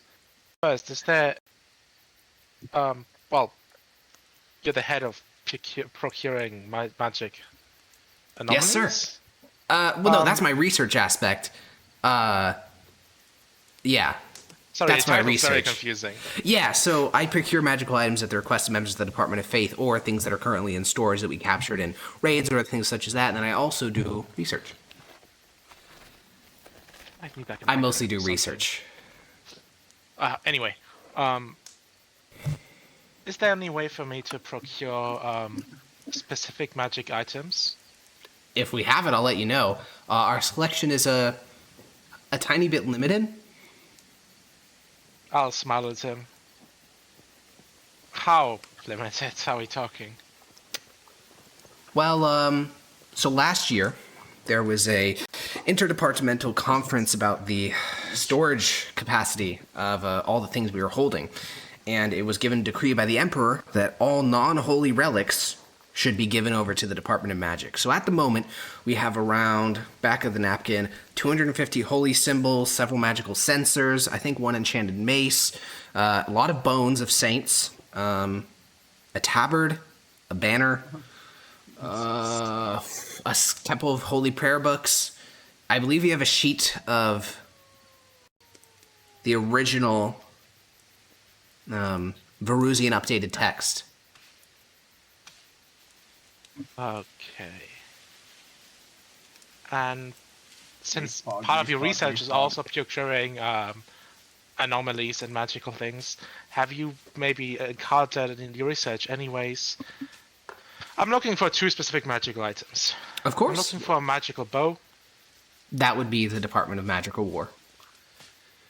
Well, wait, did I go to the Department of War? You did not. Okay. But there is no would I reason to think they'd be any different than the Department of Magic. Okay. Oh, so, well, they're uncooperative. Yeah, that's been my experience as well. I guess they just don't care at all about the Empire and its servants. Maybe you have any idea where I could procure such a thing? Can I slip in one of these sentences, just a slight hint of something that only from Atari would understand? Oh yeah, absolutely. Yeah, you can throw in a couple code phrases. Just literally being zero recognition at all. Okay, just seeing if I can underhandedly do something here. Yeah, he says procurement. Well, thieves can't even. Well, you could wait for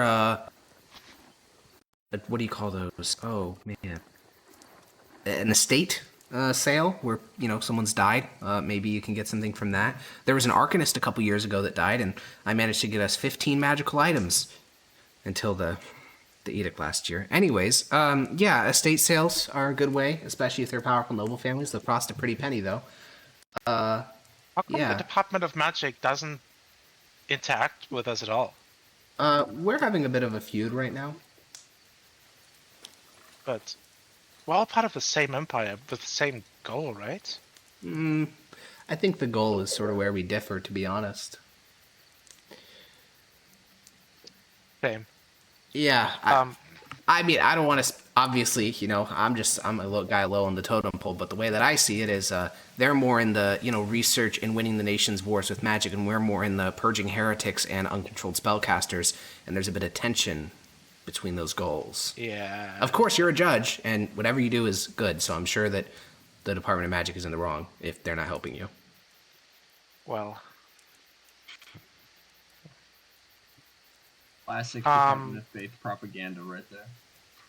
And you wouldn't happen to know about the whereabouts or anything about the Pearl of Power, would you? Pearl of Power. I'd assume this goes with the. I don't know. My Department guess of would be that. Magic. Yeah, I was gonna say Yeah. only the Department of Magic. Actually, I don't think that would be even held by war. That's way more in the realm of spellcasters. Damn it. Yeah. Again, estate I'm sales. sorry. If you hear any powerful arcanists dying, or like a noble house burns down and a couple of people die, good opportunities. Or if we lose any battles. I'm just thinking in my head like, oh god, am I gonna have to murder some alchemist Jesus fucking Christ! so I can buy his shit in the auction? Yeah, he shrugs and says, if you have any judge friends that are priests, I got all sorts of stuff. Oh, we can get you consecrated oil to rub on your arrows. Do you find yourself good. fighting many undead? No. Oh. It doesn't Like, very much, does it? we have actually fought some undead, but it's been quite a while. Oh. And Well, if you ever can fight never undead in te- the future, I'll remember we have that. practically swimming pools of the stuff, so. Wow, that's amazing. Surplus from the Galentine War. Other than that, are there any is there any way when I'll pull up my spell book, say, you see, I have this book where my spells in, and I've heard I've about been- those, yeah. yeah, I quite recently came onto the possession of quite a large amount of ink to finally be able to copy the spells I've been searching for. Do you have Wow. any idea where I could find somebody who will allow me to copy them? Yeah, you should probably go to the Department of Magic and ask them about their training God program. Damn it! I mean, if you want to work with a priest, I could refer you to one, but my understanding is that there's a lot of it's a different type of magic, arcane, Yeah. divine. Yeah. We do have some Yeah. scrolls here. If you're adept at copying from those. I am actually. Well, then we have, all sorts of stuff. We have Cure Wounds. We have Shield of Faith. We have, I don't know the full catalog. It's quite extensive. It's a lot of divine magic, though. Wait, let me check my notes for a second.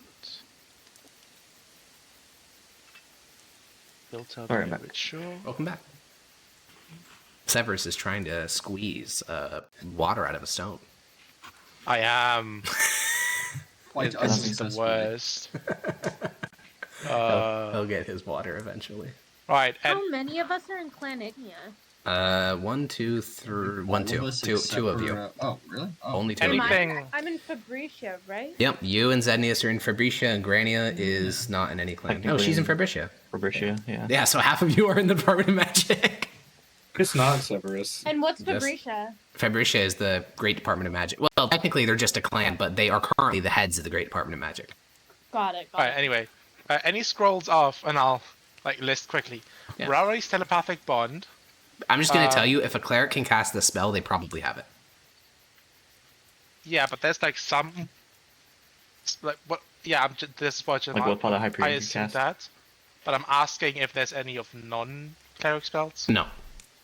Okay, let me just filter by cleric then. There's probably one or two in here. Commune. They Fifth absolutely level have a spell. commune scroll, 100%, yeah. Now, I don't think you can learn that spell, unfortunately. I absolutely can. Can wizards learn that?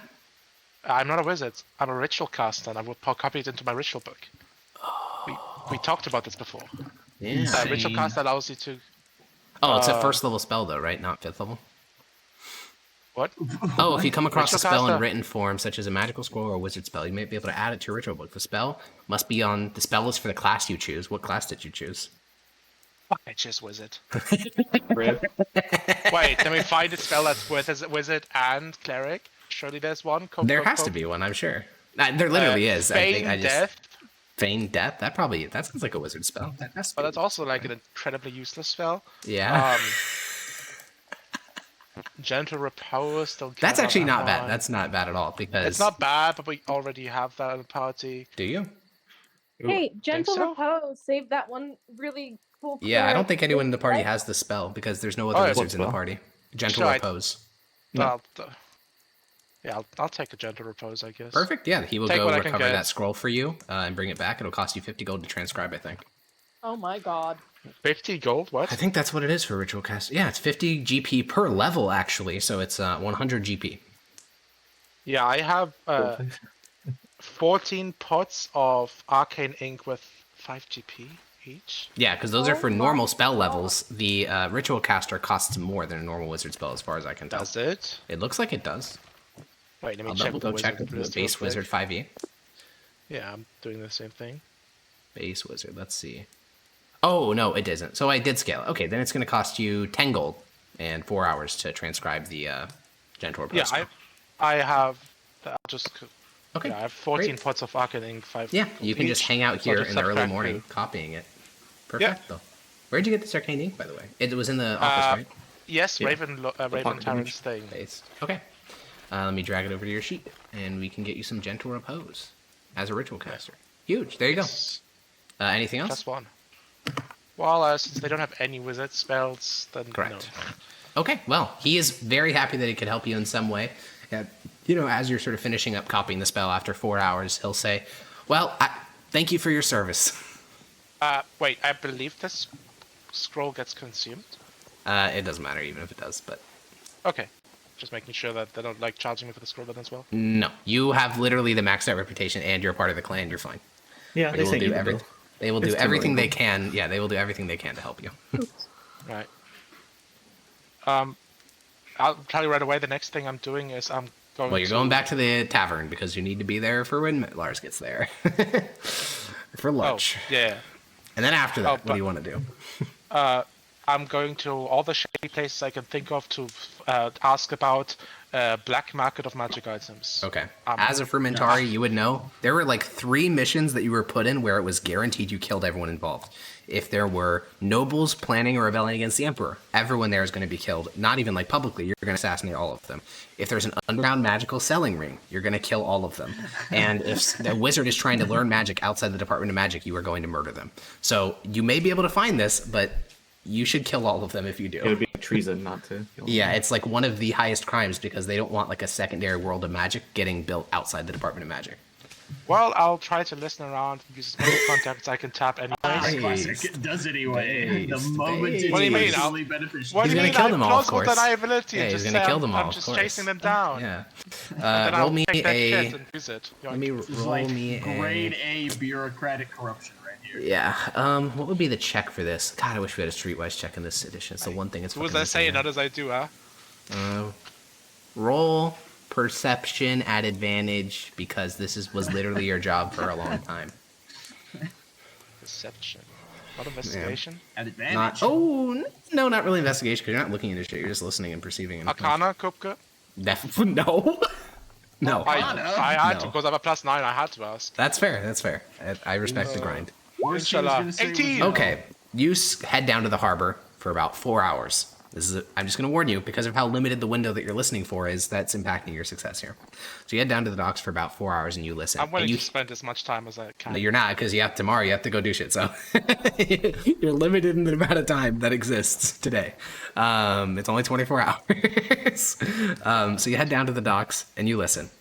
And near the end of this, around 3.5 hours in, you've been hanging out at this one bar, a seedy fucking joint. So seedy, you actually changed out your clothes to look even more schmucky. You got a little beard going on your face with the disguise kit or, makeup or whatever else. It may not look great, but it's there. And you overhear some guys in the booth, and they're talking about something that glows teal. You can't hear anything else, but the fact that it glows, that seems a bit of an indicator to you of something's up. Do they seem like they're are they whispering about it? Or do they Yeah, they're seem whispering. Like they're being really quiet. Like they're sort of gathered in the booth, and you sort of make out individual words. You say, "Glowing teal." Yeah, man, it's really strong stuff. talking about some fucking. they're definitely Talking about drugs. Yeah, That's 100%. absolutely what they're talking about. Actually, I'll- what drug they're talking about, dude? I'll try to get a bit more intel, and if they leave, I'll try to shadow them for a bit. Yeah, they after one of the guys seems to be trying to hype the other two up, and eventually they leave, and you shadow them. You peek your head around a corner, and you see the three of them burning. It almost looks like fire moss, but it glows a bright teal, and as it burns between their index finger and their You should know what thumbs, Artemis is, right? it's not that common in the Empire at all. It's much more Did popular you in not the go city to the state. university I've with us shown with it. the whole drug? But what is Oh this? yeah, I guess you saw it done once. Yeah, true. So I guess now that you see it, you recognize it as Artemis, which is a new type of drug that's hit the market. It's very not common in the Empire, but it is just Artemis. Oh, But what's it's the low teal. punishment for drugs? was- Like synthetic drugs. fire. It's pretty first- minor. It's way below your pay grade. It's just I'm just- synthetic fire muscles. Yeah, I was which just gets a little wondering if I stronger. can just That's what be it was. frustrated and kill these guys. No, Nobody would murder is bat an eye. never is not the punishment for drug consumption, especially not firearms. Well, yeah. I'll just... And if you want to be hyper legalistic, there's not even a law against Artemis because it's so new. But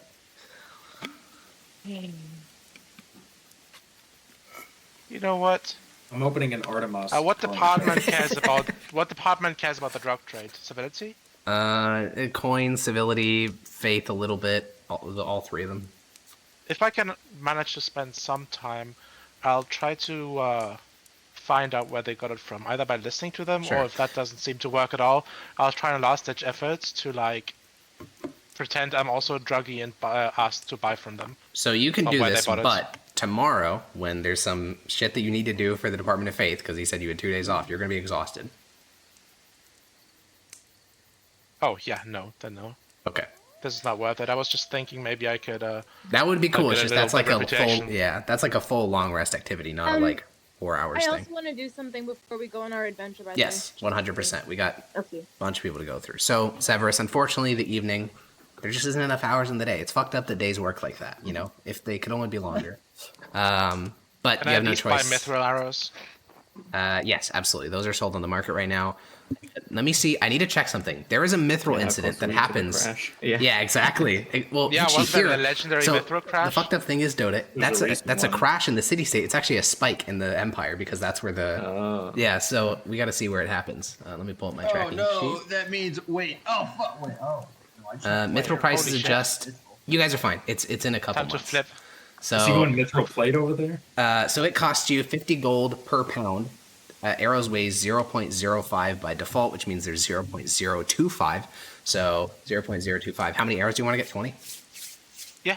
Okay, so we times that by 20, and then we divide 50 by that number, so it's Wait, 25 just gold. to make sure, mithril is extremely sturdy, meaning that if I use these, as long as they You aren't got a like 50% into the chance to get him back. Yeah, it's only recovery, a not 50%? it's not about breaking. The D2 to recover is not about them breaking, it's about them going someplace that's irrecoverable. Like, well, regular wooden arrows, I assumed it was just entirely about them no, breaking. it's not Yeah, breaking, 'cause- it's just 'cause recovery. Alex, remember the way you did it in the Riemann campaign? You're Yeah, more but those like are ultra D4. special arrows, and I was trying to be nice because you hit the target with every single one of them. Oh, okay. You know, fair enough. Yeah. I'll take that. Never mind. Yeah, you literally hit them with every single arrow because your plus So to hit these is are like for 17. 50% consumption rate, that's annoying. Yeah, it is 50%.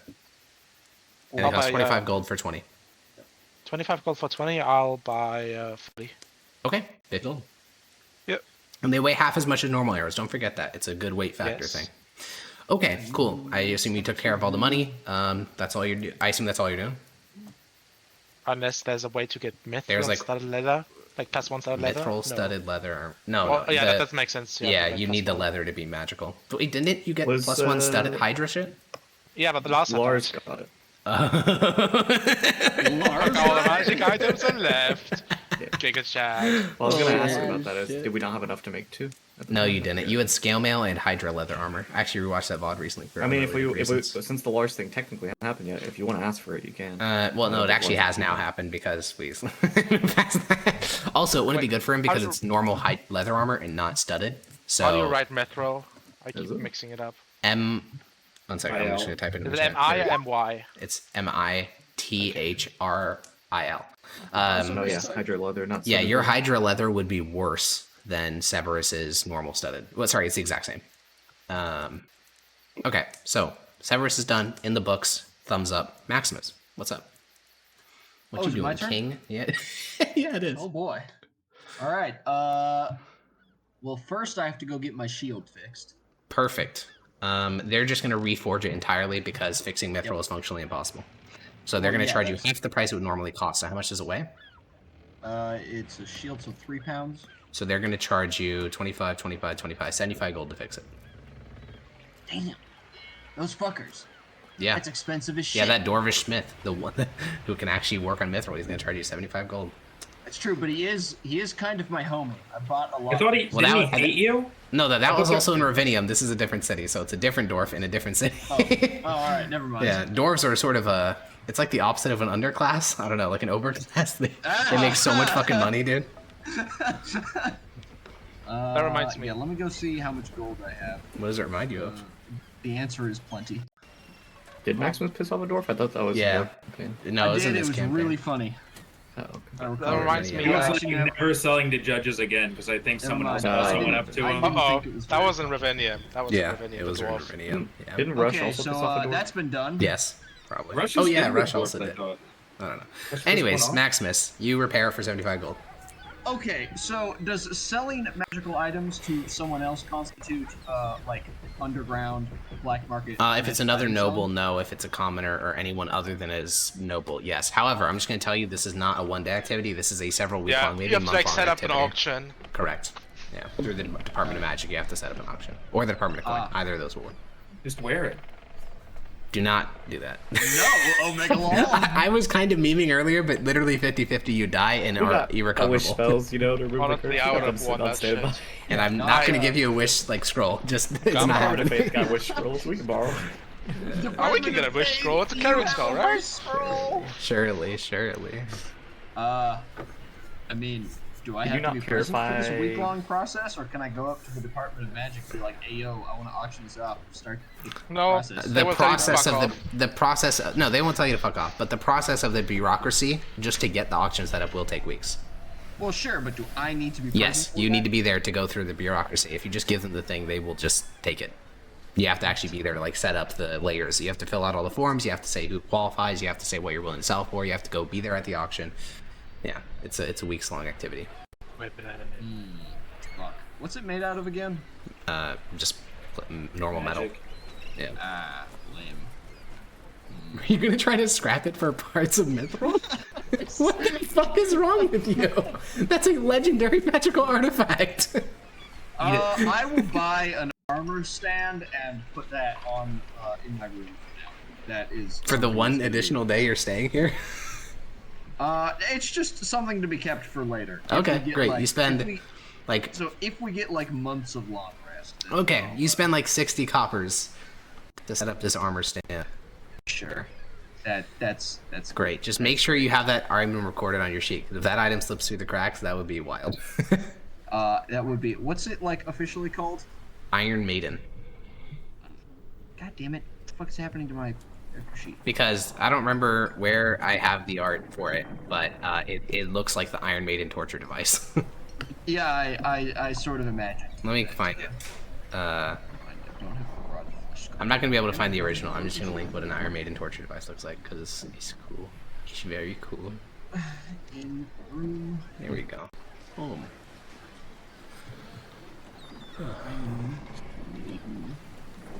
You've got a real fucked up mind, Harkon. I know, it's Real great. Fucked up mind. I know. Thank you.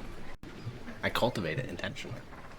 I know. You must just be sitting I've, sometimes and think like, oh my god, I just thought of this new torture device." Unironically, yes. Yeah. Yeah, correct. It's absolutely what he does. I'm convinced that's what you were doing most of the time. up in the Not most, but palace. yes, It's sometimes. It's just that. All And right? letting the intrusive thoughts win. Yeah, I'll just be like reading something unrelated to D&D, and I'll just be like, "Oh my god, I need this right now." I just fuck him up with alright. this shit. Yeah, literally, Careful. yeah. Dude, Yarrow, a couple weeks ago. Wait, Ethan, are you doing something right now?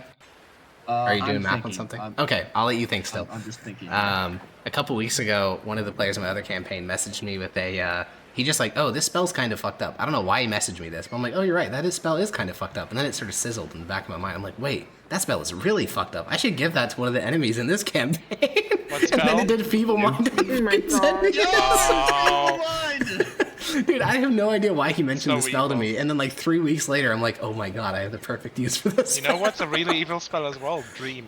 Fucking Yeah, give I saw somebody that one too. nightmares. Yeah, What's I have a player dream? character that you just enter people's dreams and can fuck with them. Oh. Yeah, I have a Yeah. player character which has that, and he's Tentacle like demon. a boogeyman. And they don't need to consent Yeah, you can just invade their dreams. and give Isn't them that what the nightmares. tentacle demon did? Kind of, yeah. Tentacle Fucked demon. up. Yeah, I know. Oh yeah, what I got reminded of earlier is I have a parrying dagger. Currently it's a regular parrying dagger. Can I get a mithril parrying dagger? Yeah, Oh yeah, I know. It weighs 2 pounds normally, so that would be 1 pound of mithril, so 1 pound of 50 mithril is gold. 50 gold. yeah. Okay. And that's like basically the same as a +1 shield, right? Yeah. Okay. That's way cheaper. Yeah. But you need to have finesse and like you basically need to be a rogue or I guess a fighter technically could do it. But... Where is it? Nope, it's not that. I realized what I wanted to do. Oh, here we are. Okay, Is that the perfect. same- Is that the same as a? Is that the same as a longsword? Yes. Okay. Okay. All right. Okay. We're switching weapons here. Okay. I'm gonna go back to that dwarf, right? Yes. And basically, I want to exchange my mithril longsword for a mithril warhammer. Does it weigh the same? No, it doesn't. It actually weighs less. Ooh. Oh, interesting. Okay. What are the weights? Min-max the So, weight. oh wow. Wait, it really weighs that much less? Depending on what happens here, you may get paid for doing this. So, what are the weights? Okay, so yeah, it's just a mithril longsword contains half a pound more of mithril than a Okay. warhammer, and that's with the So that's with normally- the proper weights. Yeah. How much does a warhammer weigh though? Like raw? Of mithril, Yeah. No. Yeah. Of mithril. Yeah. Mithril. 1 pound. Okay, so normally he'd charge you 25 gold to do this fixing up, to do this reforging. But since he has an extra half a pound, if you give him that half a pound, he will charge you nothing. So this will be a free thing, Yep, basically. I'm fine with it. Okay, great. You get a free exchange for Myth of Warhammer. Sick, and the stats are literally the exact same. It's just bludgeoning damage instead. Perfect, which and it is weighs odd less. For knocking Uh-oh. people out. He says perfect while he's literally like, oh no, they don't know the next boss is immune to bludgeoning. They don't know. There's no way. I don't think we've ever Ain't met no way. anyone that's immune Ain't no to way, just, guys, right? Like to just bludgeoning. Yeah, maybe. Surely. Okay, Or, perfect. I assume you're done, Maximus? I need some more arrows. That's about it. Okay, I trust you to know how that works. What? How many are you buying? Like 9. 9 normal arrows? I need arrows. Okay, cool. Then you do your thing. That's it. Renesmee, Yes. what do you want to do during this day? This wonderful day in the city? Or maybe nothing. I want to go to the Department of Magic. Great. You head on inside. It's bustling with activity. Severus storms past you, angrily cursing the clerk at the desk. And you. One thing head I do want to add actually is after the Yeah. most recent stuff in the Yellow Isle, Granio's going to approach Renesmee and ask if she's going to kind of like point to the healer's kit being empty and ask if she can come figure her out to go get some more. Oh, okay. Yeah. Is that at the Department of Magic that we would get that? No, just from But a she just already random got it. herbalist. Regular Yeah. store, I assume? Yeah. Got it. Yeah. I'm happy to bring her All all right. she wants. So you head to the Department of Magic. You head to the clerk. What do you want? Hello. I am looking for a particular magical item. I was wondering what avenue is best to go about it. All right. What's your name? Renesmee Dathaldra Fabricia. And what's your employment? I'm a judge at the Empire. Okay. And what item are you looking for? I'm looking for a pearl of power. Ooh, yeah. I don't think that's gonna work out. Oh, why not? Well, you are a member of Plan for Bristia, which would entitle you to some of our introduction, acquiring programs. Of course, it would still cost you coin, but you'd at least be put through proper channels. But there's a memo that got passed down about, cross-department type people, and since you're working for the Department of Faith, it makes it a bit more complicated. If you really want to, I could go talk to my manager to see if you qualify for, those sorts of programs, but I'd reckon not. I would really appreciate that. And if there's anything I can do, I understand that, perhaps for a special exception it might cost more coin, and I'm willing to do what it takes if you wouldn't mind. Okay. And you said Renesmee de Thaljo Fabricia. Is that actually my name? I'm not looking at my screen. That is your name, yes. Okay, She yes. doesn't have 4 names? Yes, indeed. She does not have 4 names. Okay, yeah. The attendant clerk will leave. She will return about 15 minutes later, and she seems a bit more confident now. And she says, "No, I'm afraid that we cannot do that. Oh no, and why not? She's racist. Your dual employment is the problem. Nice. My dual employment. What's that? Well, you work for the Department of Faith. Mm-hmm. That's the problem. What's dual about that? Yes, what is dual about that? Well, you're a member of Clan Fabricia, and you're working for the Department of Faith. It makes a conflict of interest, and so we are not confident in providing you with our rendered services, and that it wouldn't just be given to the Department of Faith. Oh goodness, no, I wouldn't give it to the Department of Faith. I'm certain you wouldn't, but the policy is still a policy. Oh, I understand. What's going on with the Department of Faith? What have they done? I'm not sure about the details of that. Am I able to speak to your manager? Yeah, I suppose so. And she will lead you through the, past lines of people over towards a sort of cramped office. It reads clerk, attendant, what would be Lucalis Fabricia. And the the clerk opens up the door. You head inside. The woman seated in the chair glances up as you enter, and she seems to recognize, oh, this is the person. And she will look at you and say, "Hi." Hi, and I'll nod very respectfully, understanding that this is probably annoying for them. I was told by your very kind clerk that even though I'm a member of Clan Fabricia, that my dual employment would be an issue in obtaining a Pearl of Power. And I was just wondering if I could have more clarification on the issue. I've been a proud member of Clan Fabricia for many years, and I'm very disheartened. The head attendant will sort of wave the other clerk out of the chamber, and she'll say, "It's not just about your you being a judge. It's sort of a matter of reputation, you see. There's a specific flag related to your name. We are not to render any services to you. I couldn't say why it was passed down from up above." A certain flag attached to my name, like Renesmee or to Fabricia? Renesmee de Thaljo Fabricia, specifically you. Specifically me? Yes. I'll be thinking in my head, like, who have I pissed off? Wait, no, this is totally just about her not having 2 names, right? Probably not. That's because she's a half-elf. Has nothing to do with her status. Oh, I thought it's just about her being like an adopted. No, no. The reason she has 1 name is because in half-elven culture they don't do the father's name thing. So she's just Renesmee, then family name de Thaljo, and then her clan Fabricia. It's not all that rare. Oh goodness.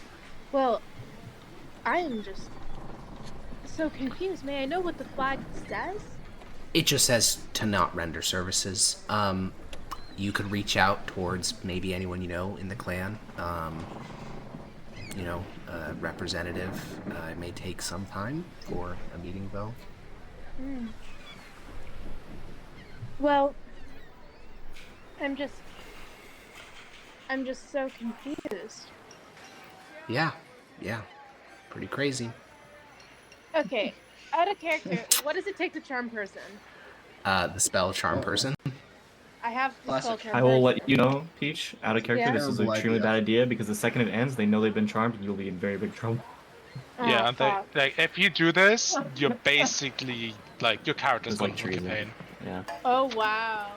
It's mostly because, like Dota said, because he has a lot of experience with this in our other campaign, it ends after, I think it's 1 hour, and then they know that they were charmed, and casting a spell on someone like this to try to get access to magical services makes you look like Big no-no. like an actual spy, like an unironic, like, foreign spy, fucking infiltrating. I thought it'd be like a quirky, they would never know. Like he'd be like torture. Yeah, there are spells that work like that. Charm Person is not one of them. Suggestion. Right? Suggestion is kind of like that, though. I think they recall that they were influenced. Gaius, whatever it is, it's like an 8th level spell, just gives you 15 flat on charisma checks plus your modifier. And that one is undetectable. 5th level? Okay, yeah, that's totally undetectable. It just works. Yeah, so there's a couple others like that, but by and large, I would not recommend doing that. What's in here? What'd you say? What's in her office? I just want to like look around. Yeah, there is, behind her, there is a stack of papers, there's parchment, there's an inkwell, there's a feather pen, there is a little statue of a horse, there is a holy symbol to Aurelian's soul, like seated, like sort of wrapped around the statue of the horse. There is an etching of the skyline of Mythos.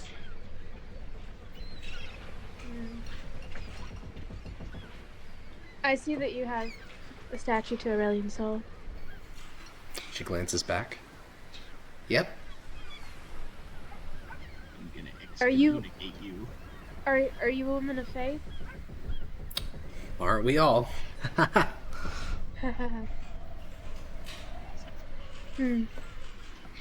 I'm just trying to do the good work of the Lord, ma'am. I'm sure you are, and you fellas over in the Department of Faith, I'm sure you do a lot to help the Empire, but the flag says I can't render services. Do you know what this is about? I don't. I really don't. Not about my particular flag, but about the tensions with the Department of Faith. My guess would be that there has been some inter-department shenanigans at the higher levels, and I don't know anything about that.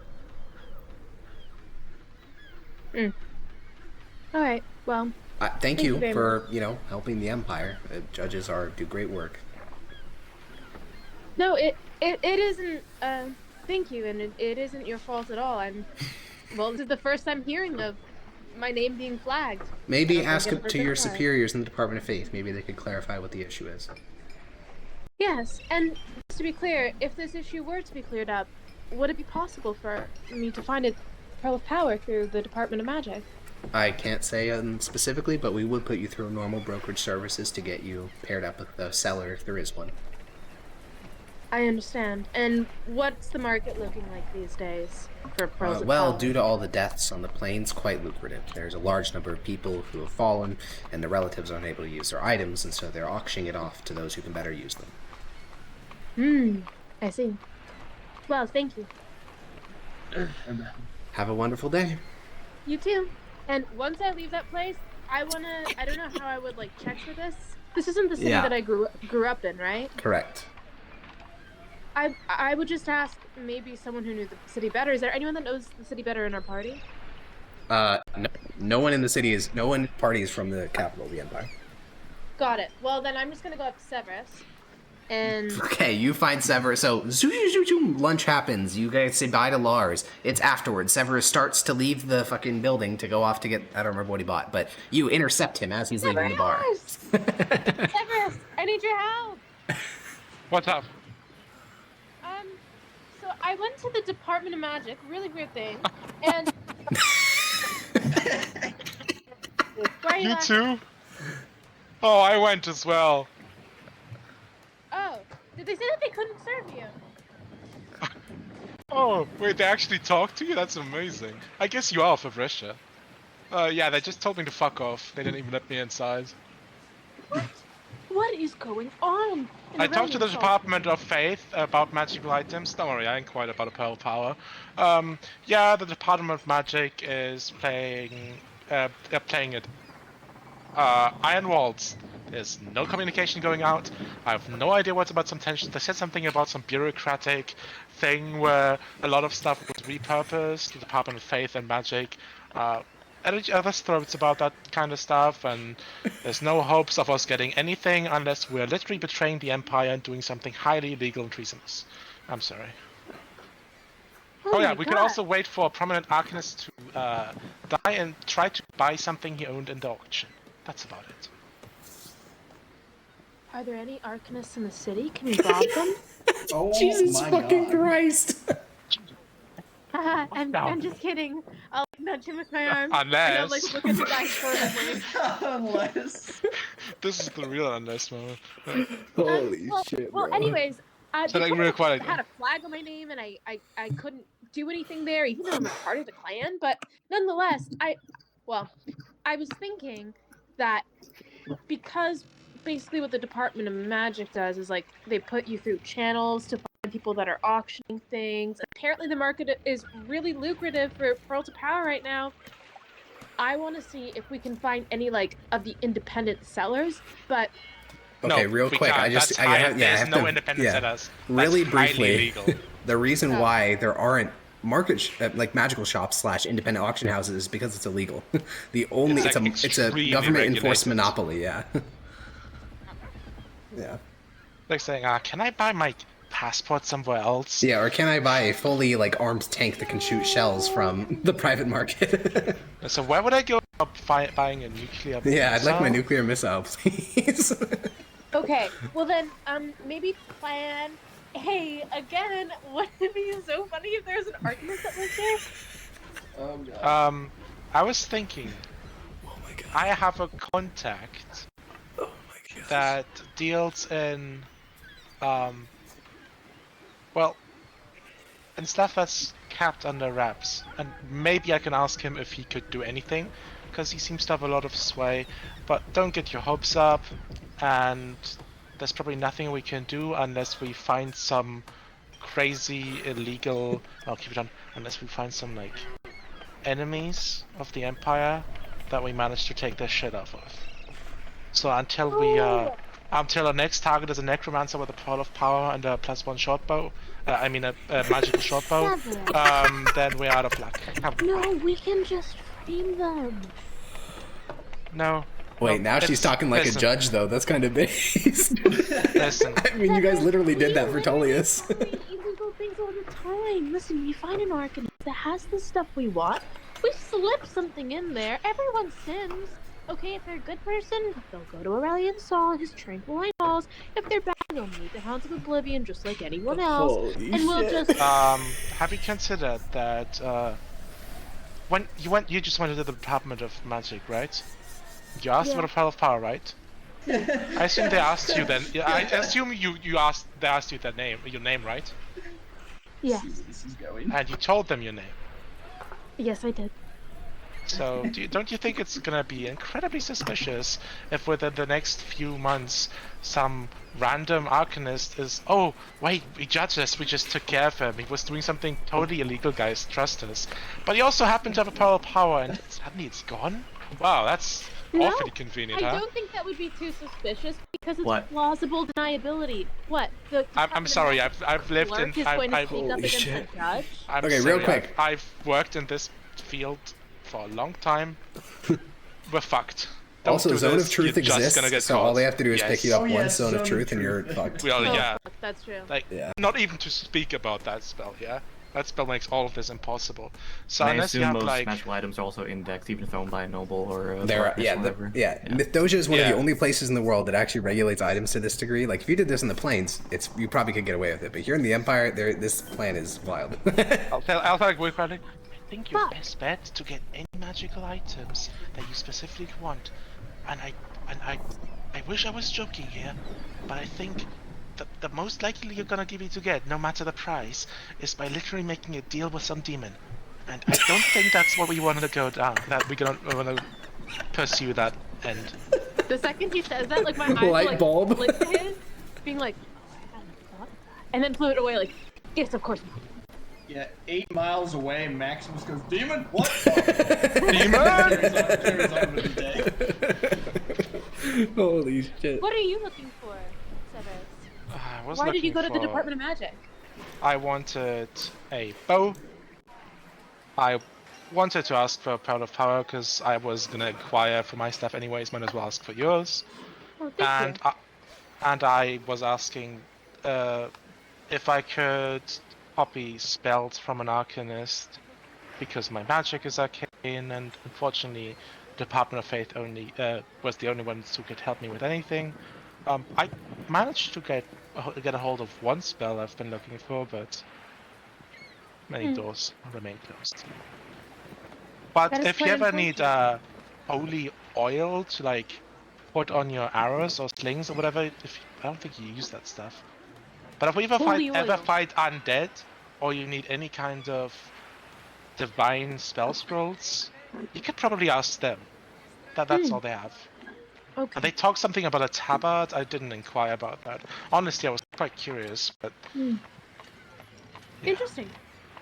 Okay. Once I'm done with this conversation with Severus, sorry, I don't want to take up other people's time. No, that's fine.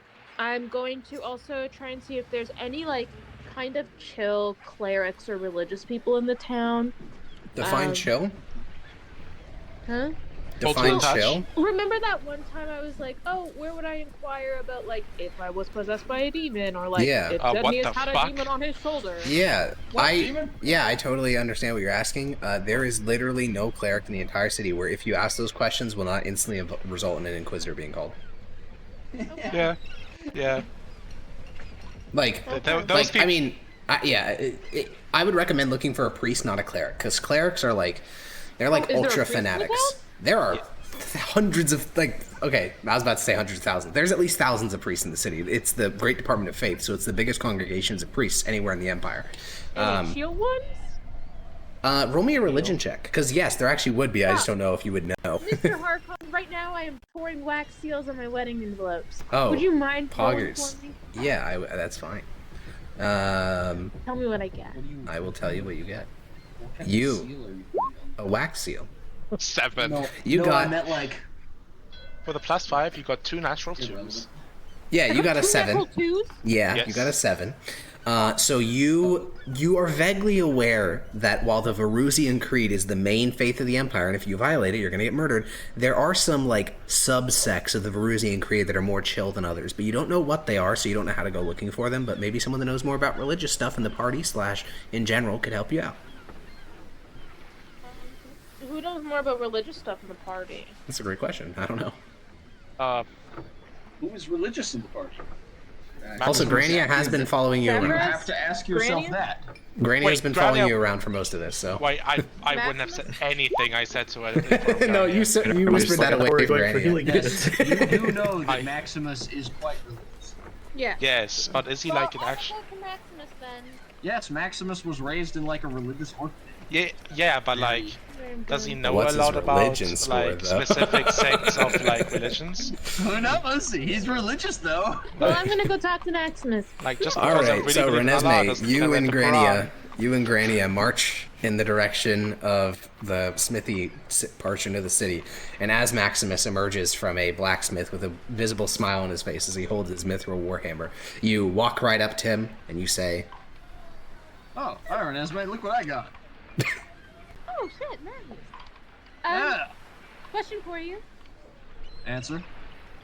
What do you know about the priests in this town? I'm looking to speak with a priest who's a little bit more like, laid back, chill, accepting. Accepting of what? Like, I've got my hippy-dippy personality.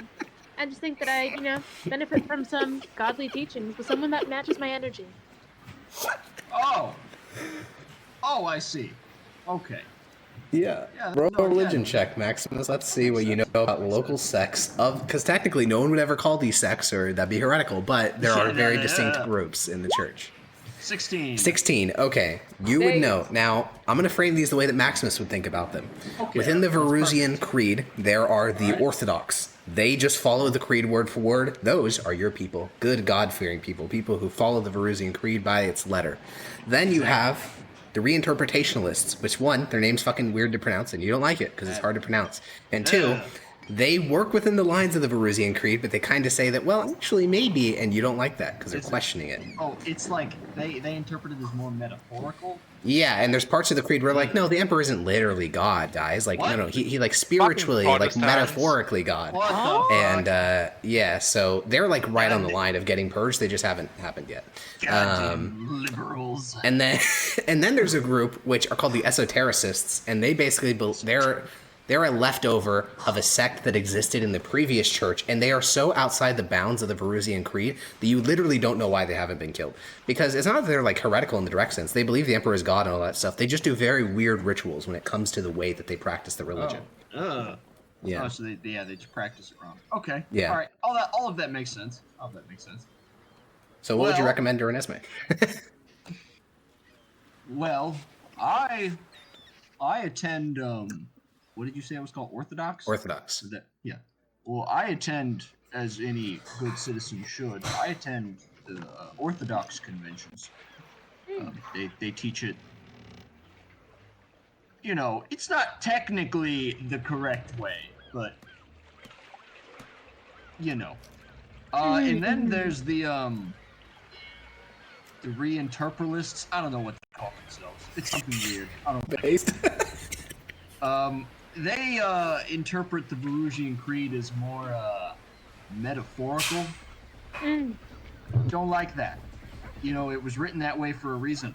You take it how it's written. Just do that. Yeah. But they're a bit more how did you say? Loosey-goosey hippie? Yes. Yeah. And then there's another group masquerading as Aurelian Soul followers who I'm astounded haven't been purged by yet, so I'm not going to bother with them. Oh God. What are But they called? Oh God, how do I stay away from them? Where do they hang out? So I don't go there. I Esoteric? Oh, sure, yeah. Yeah, esotericists. Esoterrorists. Yes, esoterrorists. Better call them it is. exo-terrorists, because they're Yes. going against Aurelian Sol. No, that's what I was attempting to say. Yes, esoterrorists. Wow. And what do they yeah. do? Weird rituals. They practice the religion wrong. And one of these days we'll get rid of them. But for now, May they Aurelian endure. Sol be with them. Ooh. Well, thank you very much for your time. I'm gonna go find the hippy dippy kind. You know, what if you ever want to come to an Orthodox convention with me, you're welcome. You're welcome to. We would love to have you. Why, thank you, Maximus. I think that's the kindest you've ever been. Okay, well, Renesmee, Grania follows behind you. Are you Grania? going to the... Which one are you going to? What are we doing? Grania? Oh, I look in her eyes. She's looking back. Well, you understood that conversation, yes? She'll shake her head. Yeah, honestly, I barely understood it. She shook her head no? Yeah. I understand. Well, what do you say that we reconvene at lunch or dinner, whatever's nearest? She'll point at her healer's kitty. God, the healer's kit, right. Can I help her do her healer's kit and then... Yeah, it takes like 5 minutes. Yeah. Yeah, she has her along for this entire thing. You go Alright, to a let's market stand, you buy additional herbs and gauze for the freaking healer's kit. It costs like a gold, I think. 500 pence, so it costs half a gold. Can I break change with Renesmee? I only have gold pieces. No, I mean you can, but You're cheating the money. as long as you don't get caught doing it, you're fine. Yeah, you can do it. How dare you cheat them out of their... Do you have 5 Electrum, Peach? Probably, yeah. Great, then. Oh, I should check your sheet because you're not at your computer. Let's see. Do you have 5 Electrum? You do have 5 Electrum, so you just want to pay for it for Grania? Yeah, sure. Great. Boom, you did it. Huge. Wait, is that actually illegal? Like... No, I mean, it's like kind of a meme. It's small you currency and your exchanges are buddy? fine. Yeah, no, it's fine. If it's a small that amount, mean- but if you and your noble buddy start exchanging platinums for golds, and then, so yeah, that's like not chill. Big known. Oh, Yeah. I see. Oh, man. Okay, yeah, so she purchases you your healer's kit, and you can leave, Grania. She doesn't. She's still gonna hand her a gold piece, regardless if she. Okay, sure, Renesmee. Yeah, I'm gonna hand it back. I'm looking, oh, Grania. Don't okay. worry. You hand it back. She will hesitantly not. The best that you can do is to assume that I've gone for ice cream. And I'll give her a wink and a lock off. Okay. Don't be chilling. Renesmee, you are headed to a reinterpretalist shrine. Now, they're not labeled like that, but there are certain words that you can look for to sort of make this shrine, to know what sect, sect is not the right word, but sub-interpretation that this particular shrine sticks to. And you can eventually find one, which is called the Embracing Flame of Aurelian's Soul, and that's the name of the shrine, which is a pretty good indicator that they're not going to, if it's say embracing, surely that means they won't murder you. So you head inside. There is a single cleric here, but they are largely attending to sick people in the hospital that is attached to the shrine.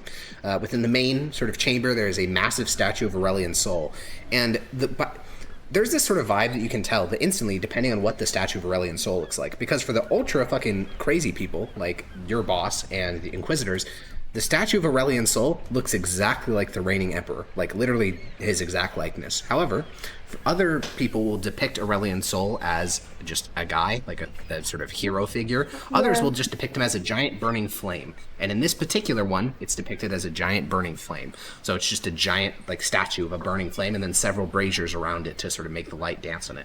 And several two priests are present inside of this chamber. One is attending to a woman who seems to be talking with him. The other one's just standing next to the shrine, sort of dusting it off, keeping it clean. I guess I'd go to the one that's not busy. Yeah, you head over to the one that's not busy. He's not a cleric, but he is a priest, meaning that he's spent his life studying the faith and adhering his life to it, but he's never died, so he can't be a cleric. And as you enter, he will, or as you approach him, he'll look over and he'll give a sort of deep nod and say, "Greetings, ma'am." Greetings to you as well, good sir. By the way, I want my badge to be completely hidden before I go in. I do not want to be attached to this.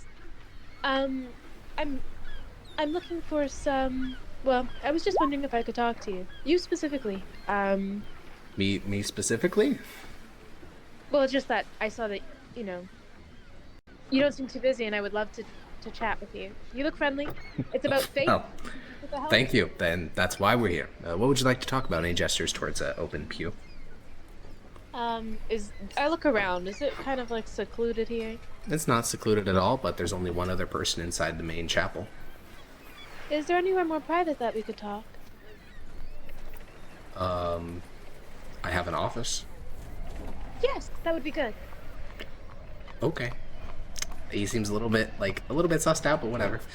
He will walk with you through sort of a back hall and then a long stone corridor with several stained glass paintings. And again, looking at these stained glass images, you sort of get the vibe of this place, because in the Department of Faith, they show Saint Pelinal smiting elves. They show Saint Lucretia crying because her backstory is really fucking dark. And then they never show any images of Saint Captiosus, and they show a lot of the Emperor. Here, though, it's just two people. You see Saint Captiosus and then another saint, which is Saint Varmond, and he's not in favor at the moment because he's the saint of the common folk. He's the saint of the commoner, the struggler. And there's several stained glass panels of Captiosin, who is the guy of knowledge, and then this commoner, Saint Varmond. And you're down the corridor, and eventually to his office. It's a very, very small space. He sleeps and works in here, and he will sit down in his one wooden chair and gesture towards his bed because there's no other chair in the room. Thank you, sir. Well, I'm here to ask for advice on behalf of two good friends of mine that I know are struggling.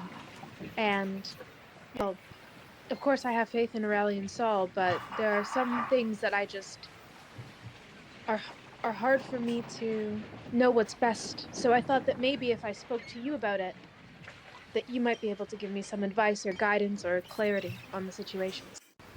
Of course. I'll do my best. Well, they're quite sensitive in nature, you see. Is there, well, what does privacy look like in your line of service? So you don't attend church very often? I'll shake my head no. I grew up in an orphanage. Not a religious one? A religious one, yes. Oh, interesting. Well, as long as what you're saying doesn't harm others or yourself.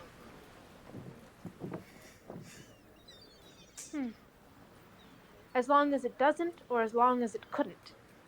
Doesn't. Understood. Well,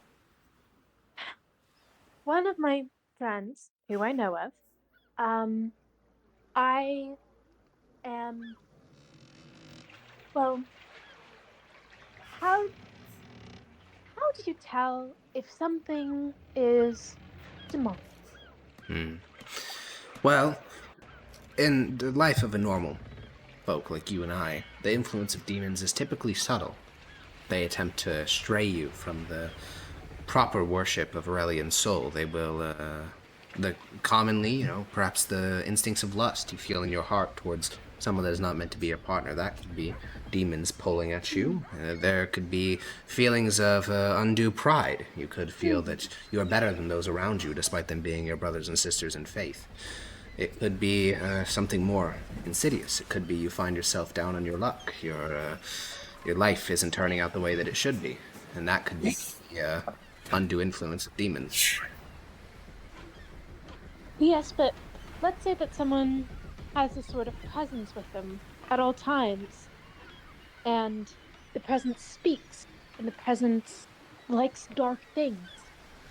Is it reasonable to assume that something like that could be demonic, and if so, then how would you be able to tell?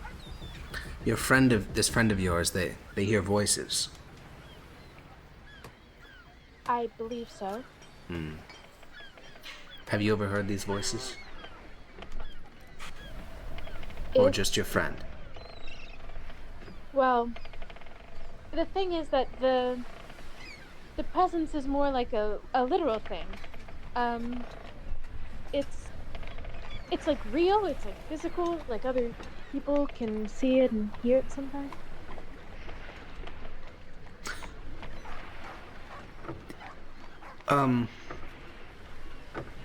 What is this presence? I'm not sure. It's... Am I saying too much? Is this already concerning? Well, it is, but it's not necessarily a demon. It could be a ghost. These are known things. It could be a revenant. I'm not sure what deeds this friend of yours may have done in her life, but sometimes when someone brings ill into the world, that ill can come back to haunt them. Yes, well... That's why I ask about the specifics. Yes. It's a tiny thing that it is invisible and then not invisible, and most importantly, It's a creature, though. Yes, it's some sort of creature, and the thing is that it eats cursed objects and dark objects. It has a sick fascination with them, and it... He's starting to lean backwards.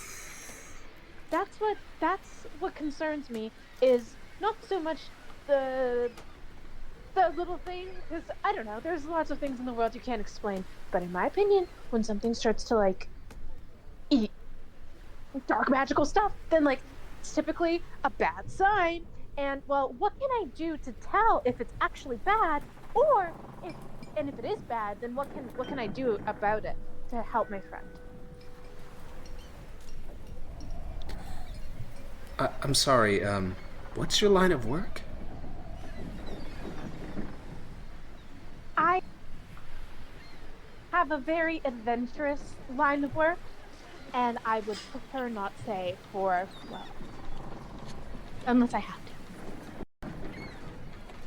I'm afraid I need to know where you're encountering dark objects. Out in the world, exploring. Is that He suspicious? stares at you. Is it suspicious that I'm not being deliberate enough? And I Yes. asked this to him directly. Shoot. See, I just want to protect my privacy. That's all.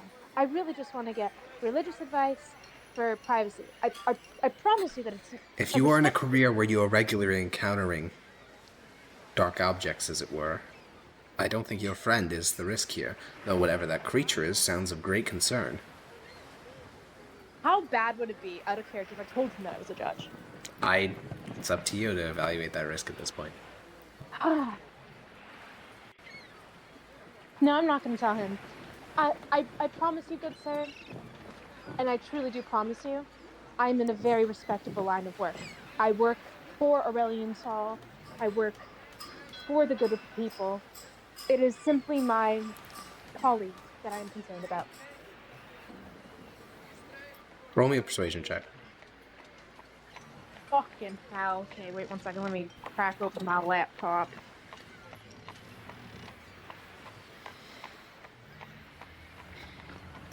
Imagine using a laptop. I'm sorry. I'm opening her sheet. I'm using Mood's laptop, and so it's so fucking slow. Okay, you want a persuasion check? Persuasion, yeah. I don't have any proficiency Don't in roll this. below a 10. Oh god, you're dead. Well, make a new character. The priest thinks for a moment and says, "Could you remain here for a moment?" Uh-oh. No, I could not remain here for a moment. Oh, that's even worse. Why? Because I am, well, this is freaky. I've never gone to a priest for advice, and I'm scared that you're going to kill me or something. I'm not a cleric. I have no ability to kill you. I simply want to consult one of my colleagues. Okay, but what if one of your colleagues wants to kill me? I assure you, everyone at this shrine is most respectable. Can I have an insight check? Yeah, sure. Okay, just close the fucking laptop. Why did you do that? Envelope. Fuck off. Okay, I opened it up. It's right here. Okay, 1 second. Okay. Yeah, this is like a wild theory, but you could just leave it like open. 23. Yeah, I'm just gonna tell you straight up, this guy is trying to play it off cool. If you got a lower check, maybe he would have even come off as slightly friendly, but this guy's terrified. He's 100% gonna go report you to somebody. That doesn't mean Inquisitor. Inquisitors don't grow on trees, but he is probably gonna report you to somebody. Before you go, may I please just finish asking for advice? I don't think so. I need to consult a colleague to gather my thoughts. Okay, I understand.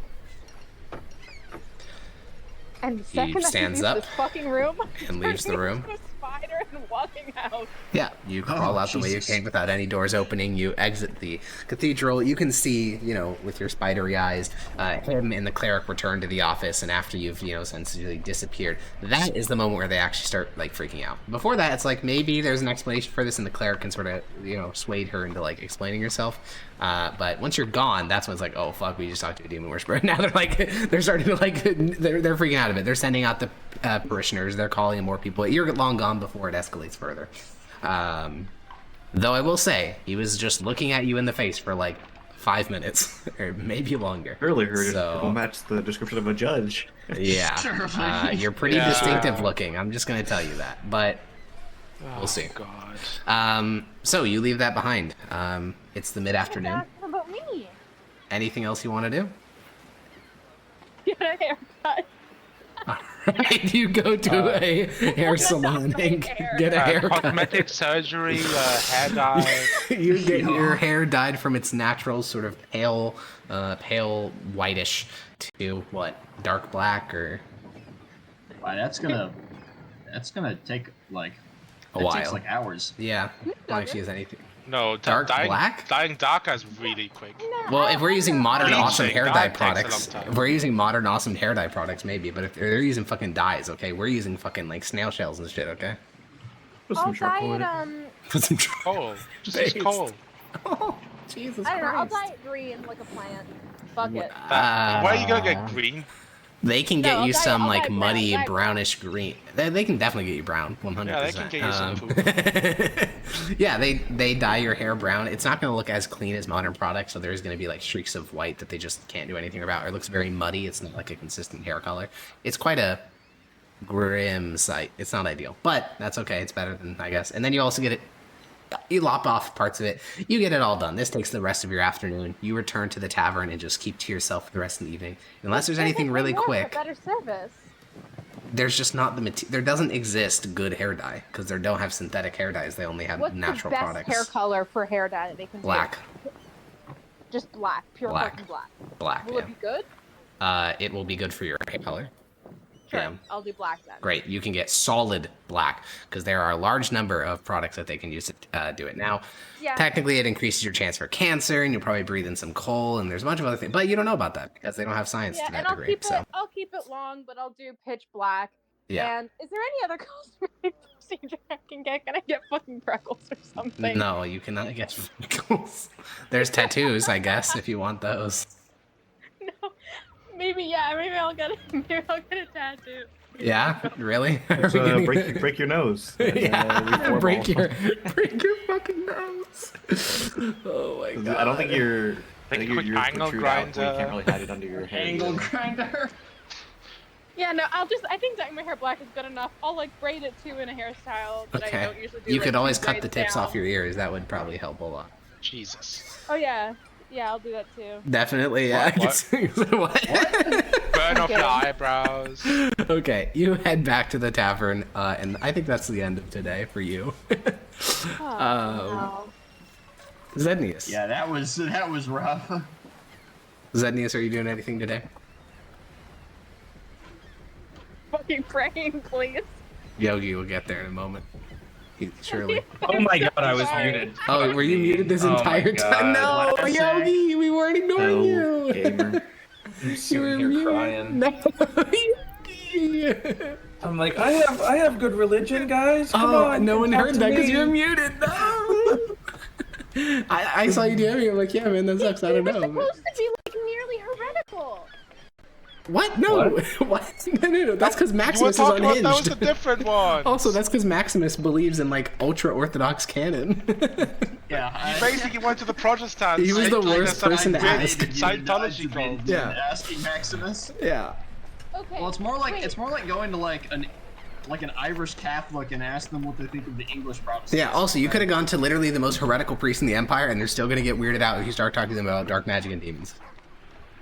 Well, maybe. I don't know. There's one I know. You know. we just made her up a while ago. But... Yeah, I'm familiar, Oh. Yogi. I'm familiar. Well, if only Yogi would have known how to unmute. If only. The whole thing could Wow. have been prevented. Like, Yogi. she would ask me for advice on who to talk to about the demon I worship anyway, though. Surely you would think she would, but she does not. What? It's almost like No, she was snitching. thinks Yeah. you Trying to wouldn't give kill her me. the right answers. I lied to her. Zednius, what are I you need up to today? I have 400 something gold. I need to buy 400 gold worth of components for this spell. Cool. What's the spell? It's the summon aberration spell. Oh, I love this one. All right, what's the component? It's like, oh god, let me open it up. It's Depending on what it is, you may be able to buy it very easily. A pickled You have it? tentacle and an eyeball in a platinum inlaid vial. There's nothing suspicious about any of those. You can just purchase them on the market. okay, What? but they have to be really expensive. Like I have to get something super expensive. Correct. Platinum's very expensive already because it's literally like. Okay, God, and like, is that ridiculously part going to be expensive. used up, or it doesn't say what gets used? No, it so doesn't use it up. So it doesn't get used up. Correct. Okay. The eyeball and the pickled tentacle will be, but the The platinum vial is the part vial is that's fine. worth 400 that I care about. Yeah. Okay. Okay. Well, I need to do that, and you said that's not suspicious, so I'm good. I'm good on that. Great. Yeah, just burn through 400 gold. All right. You mentioned out of character, Hegal might be leaving. I don't know if we want to do that right now or. He's not going to be leaving right now. That'll be a thing to deal with in the upcoming sessions. He's still Okay. affectionate at the moment. I want to. Oh, what? Fuck. There was the staff that we were talking about. I wanted to talk about the. What staff were we talking about? There was the evil staff that was long lost. Yeah. Or That's in a the next- main that's- city. yeah, So this that's is a where I would next want session to. thing. That's a what? That's a next session thing. Because we're over our time, so. Okay. Yeah. So everything I want to do is okay. Probably, if it's short, if it's like you want to buy something or. Yeah, I that- just bought components. Okay. Yeah. I'm gonna write down guess the list of that's things I it. know you guys want to do, so we remember it for next time. We want to do a short talk with. I'm gonna put this in the Roll20 chat. Actually, no, that's a bad idea. I'll put it in the Discord. It'll be a short talk with Tullius via Echo. I do. Yeah, I want to talk to Tullius as well. Each talks to Renesmee, And I want to talk to Grania. to Zednius about church stuff. Yeah. Peach, and then we have We talk at Granny. Yogi talks to Tullius, parentheses Yogi. Yogi talks to Grania, parentheses Yogi. Is there anything else anyone wants to do next time in the city during this single day? Maybe applies to murder some everyone. fucking clerics. We'll see. Oh, Oh, yeah, that's. a common target of the Inquisition. Okay, Kept so burning nothing else. All heretic right, on the cool. I'm just gonna put that stage. there and pin it so we remember it for next time. We are a bit over our time, so wow, action-packed day. Next session, we will wrap up this day and we will start a matter of faith. You'll be doing some stuff for your boss. I think that's all I got. I will see you guys next week, hopefully. And I think that's it. Bye-bye. Cool. Oh, Bye now. I got 2 weeks that no one's allowed to cancel, and then you guys.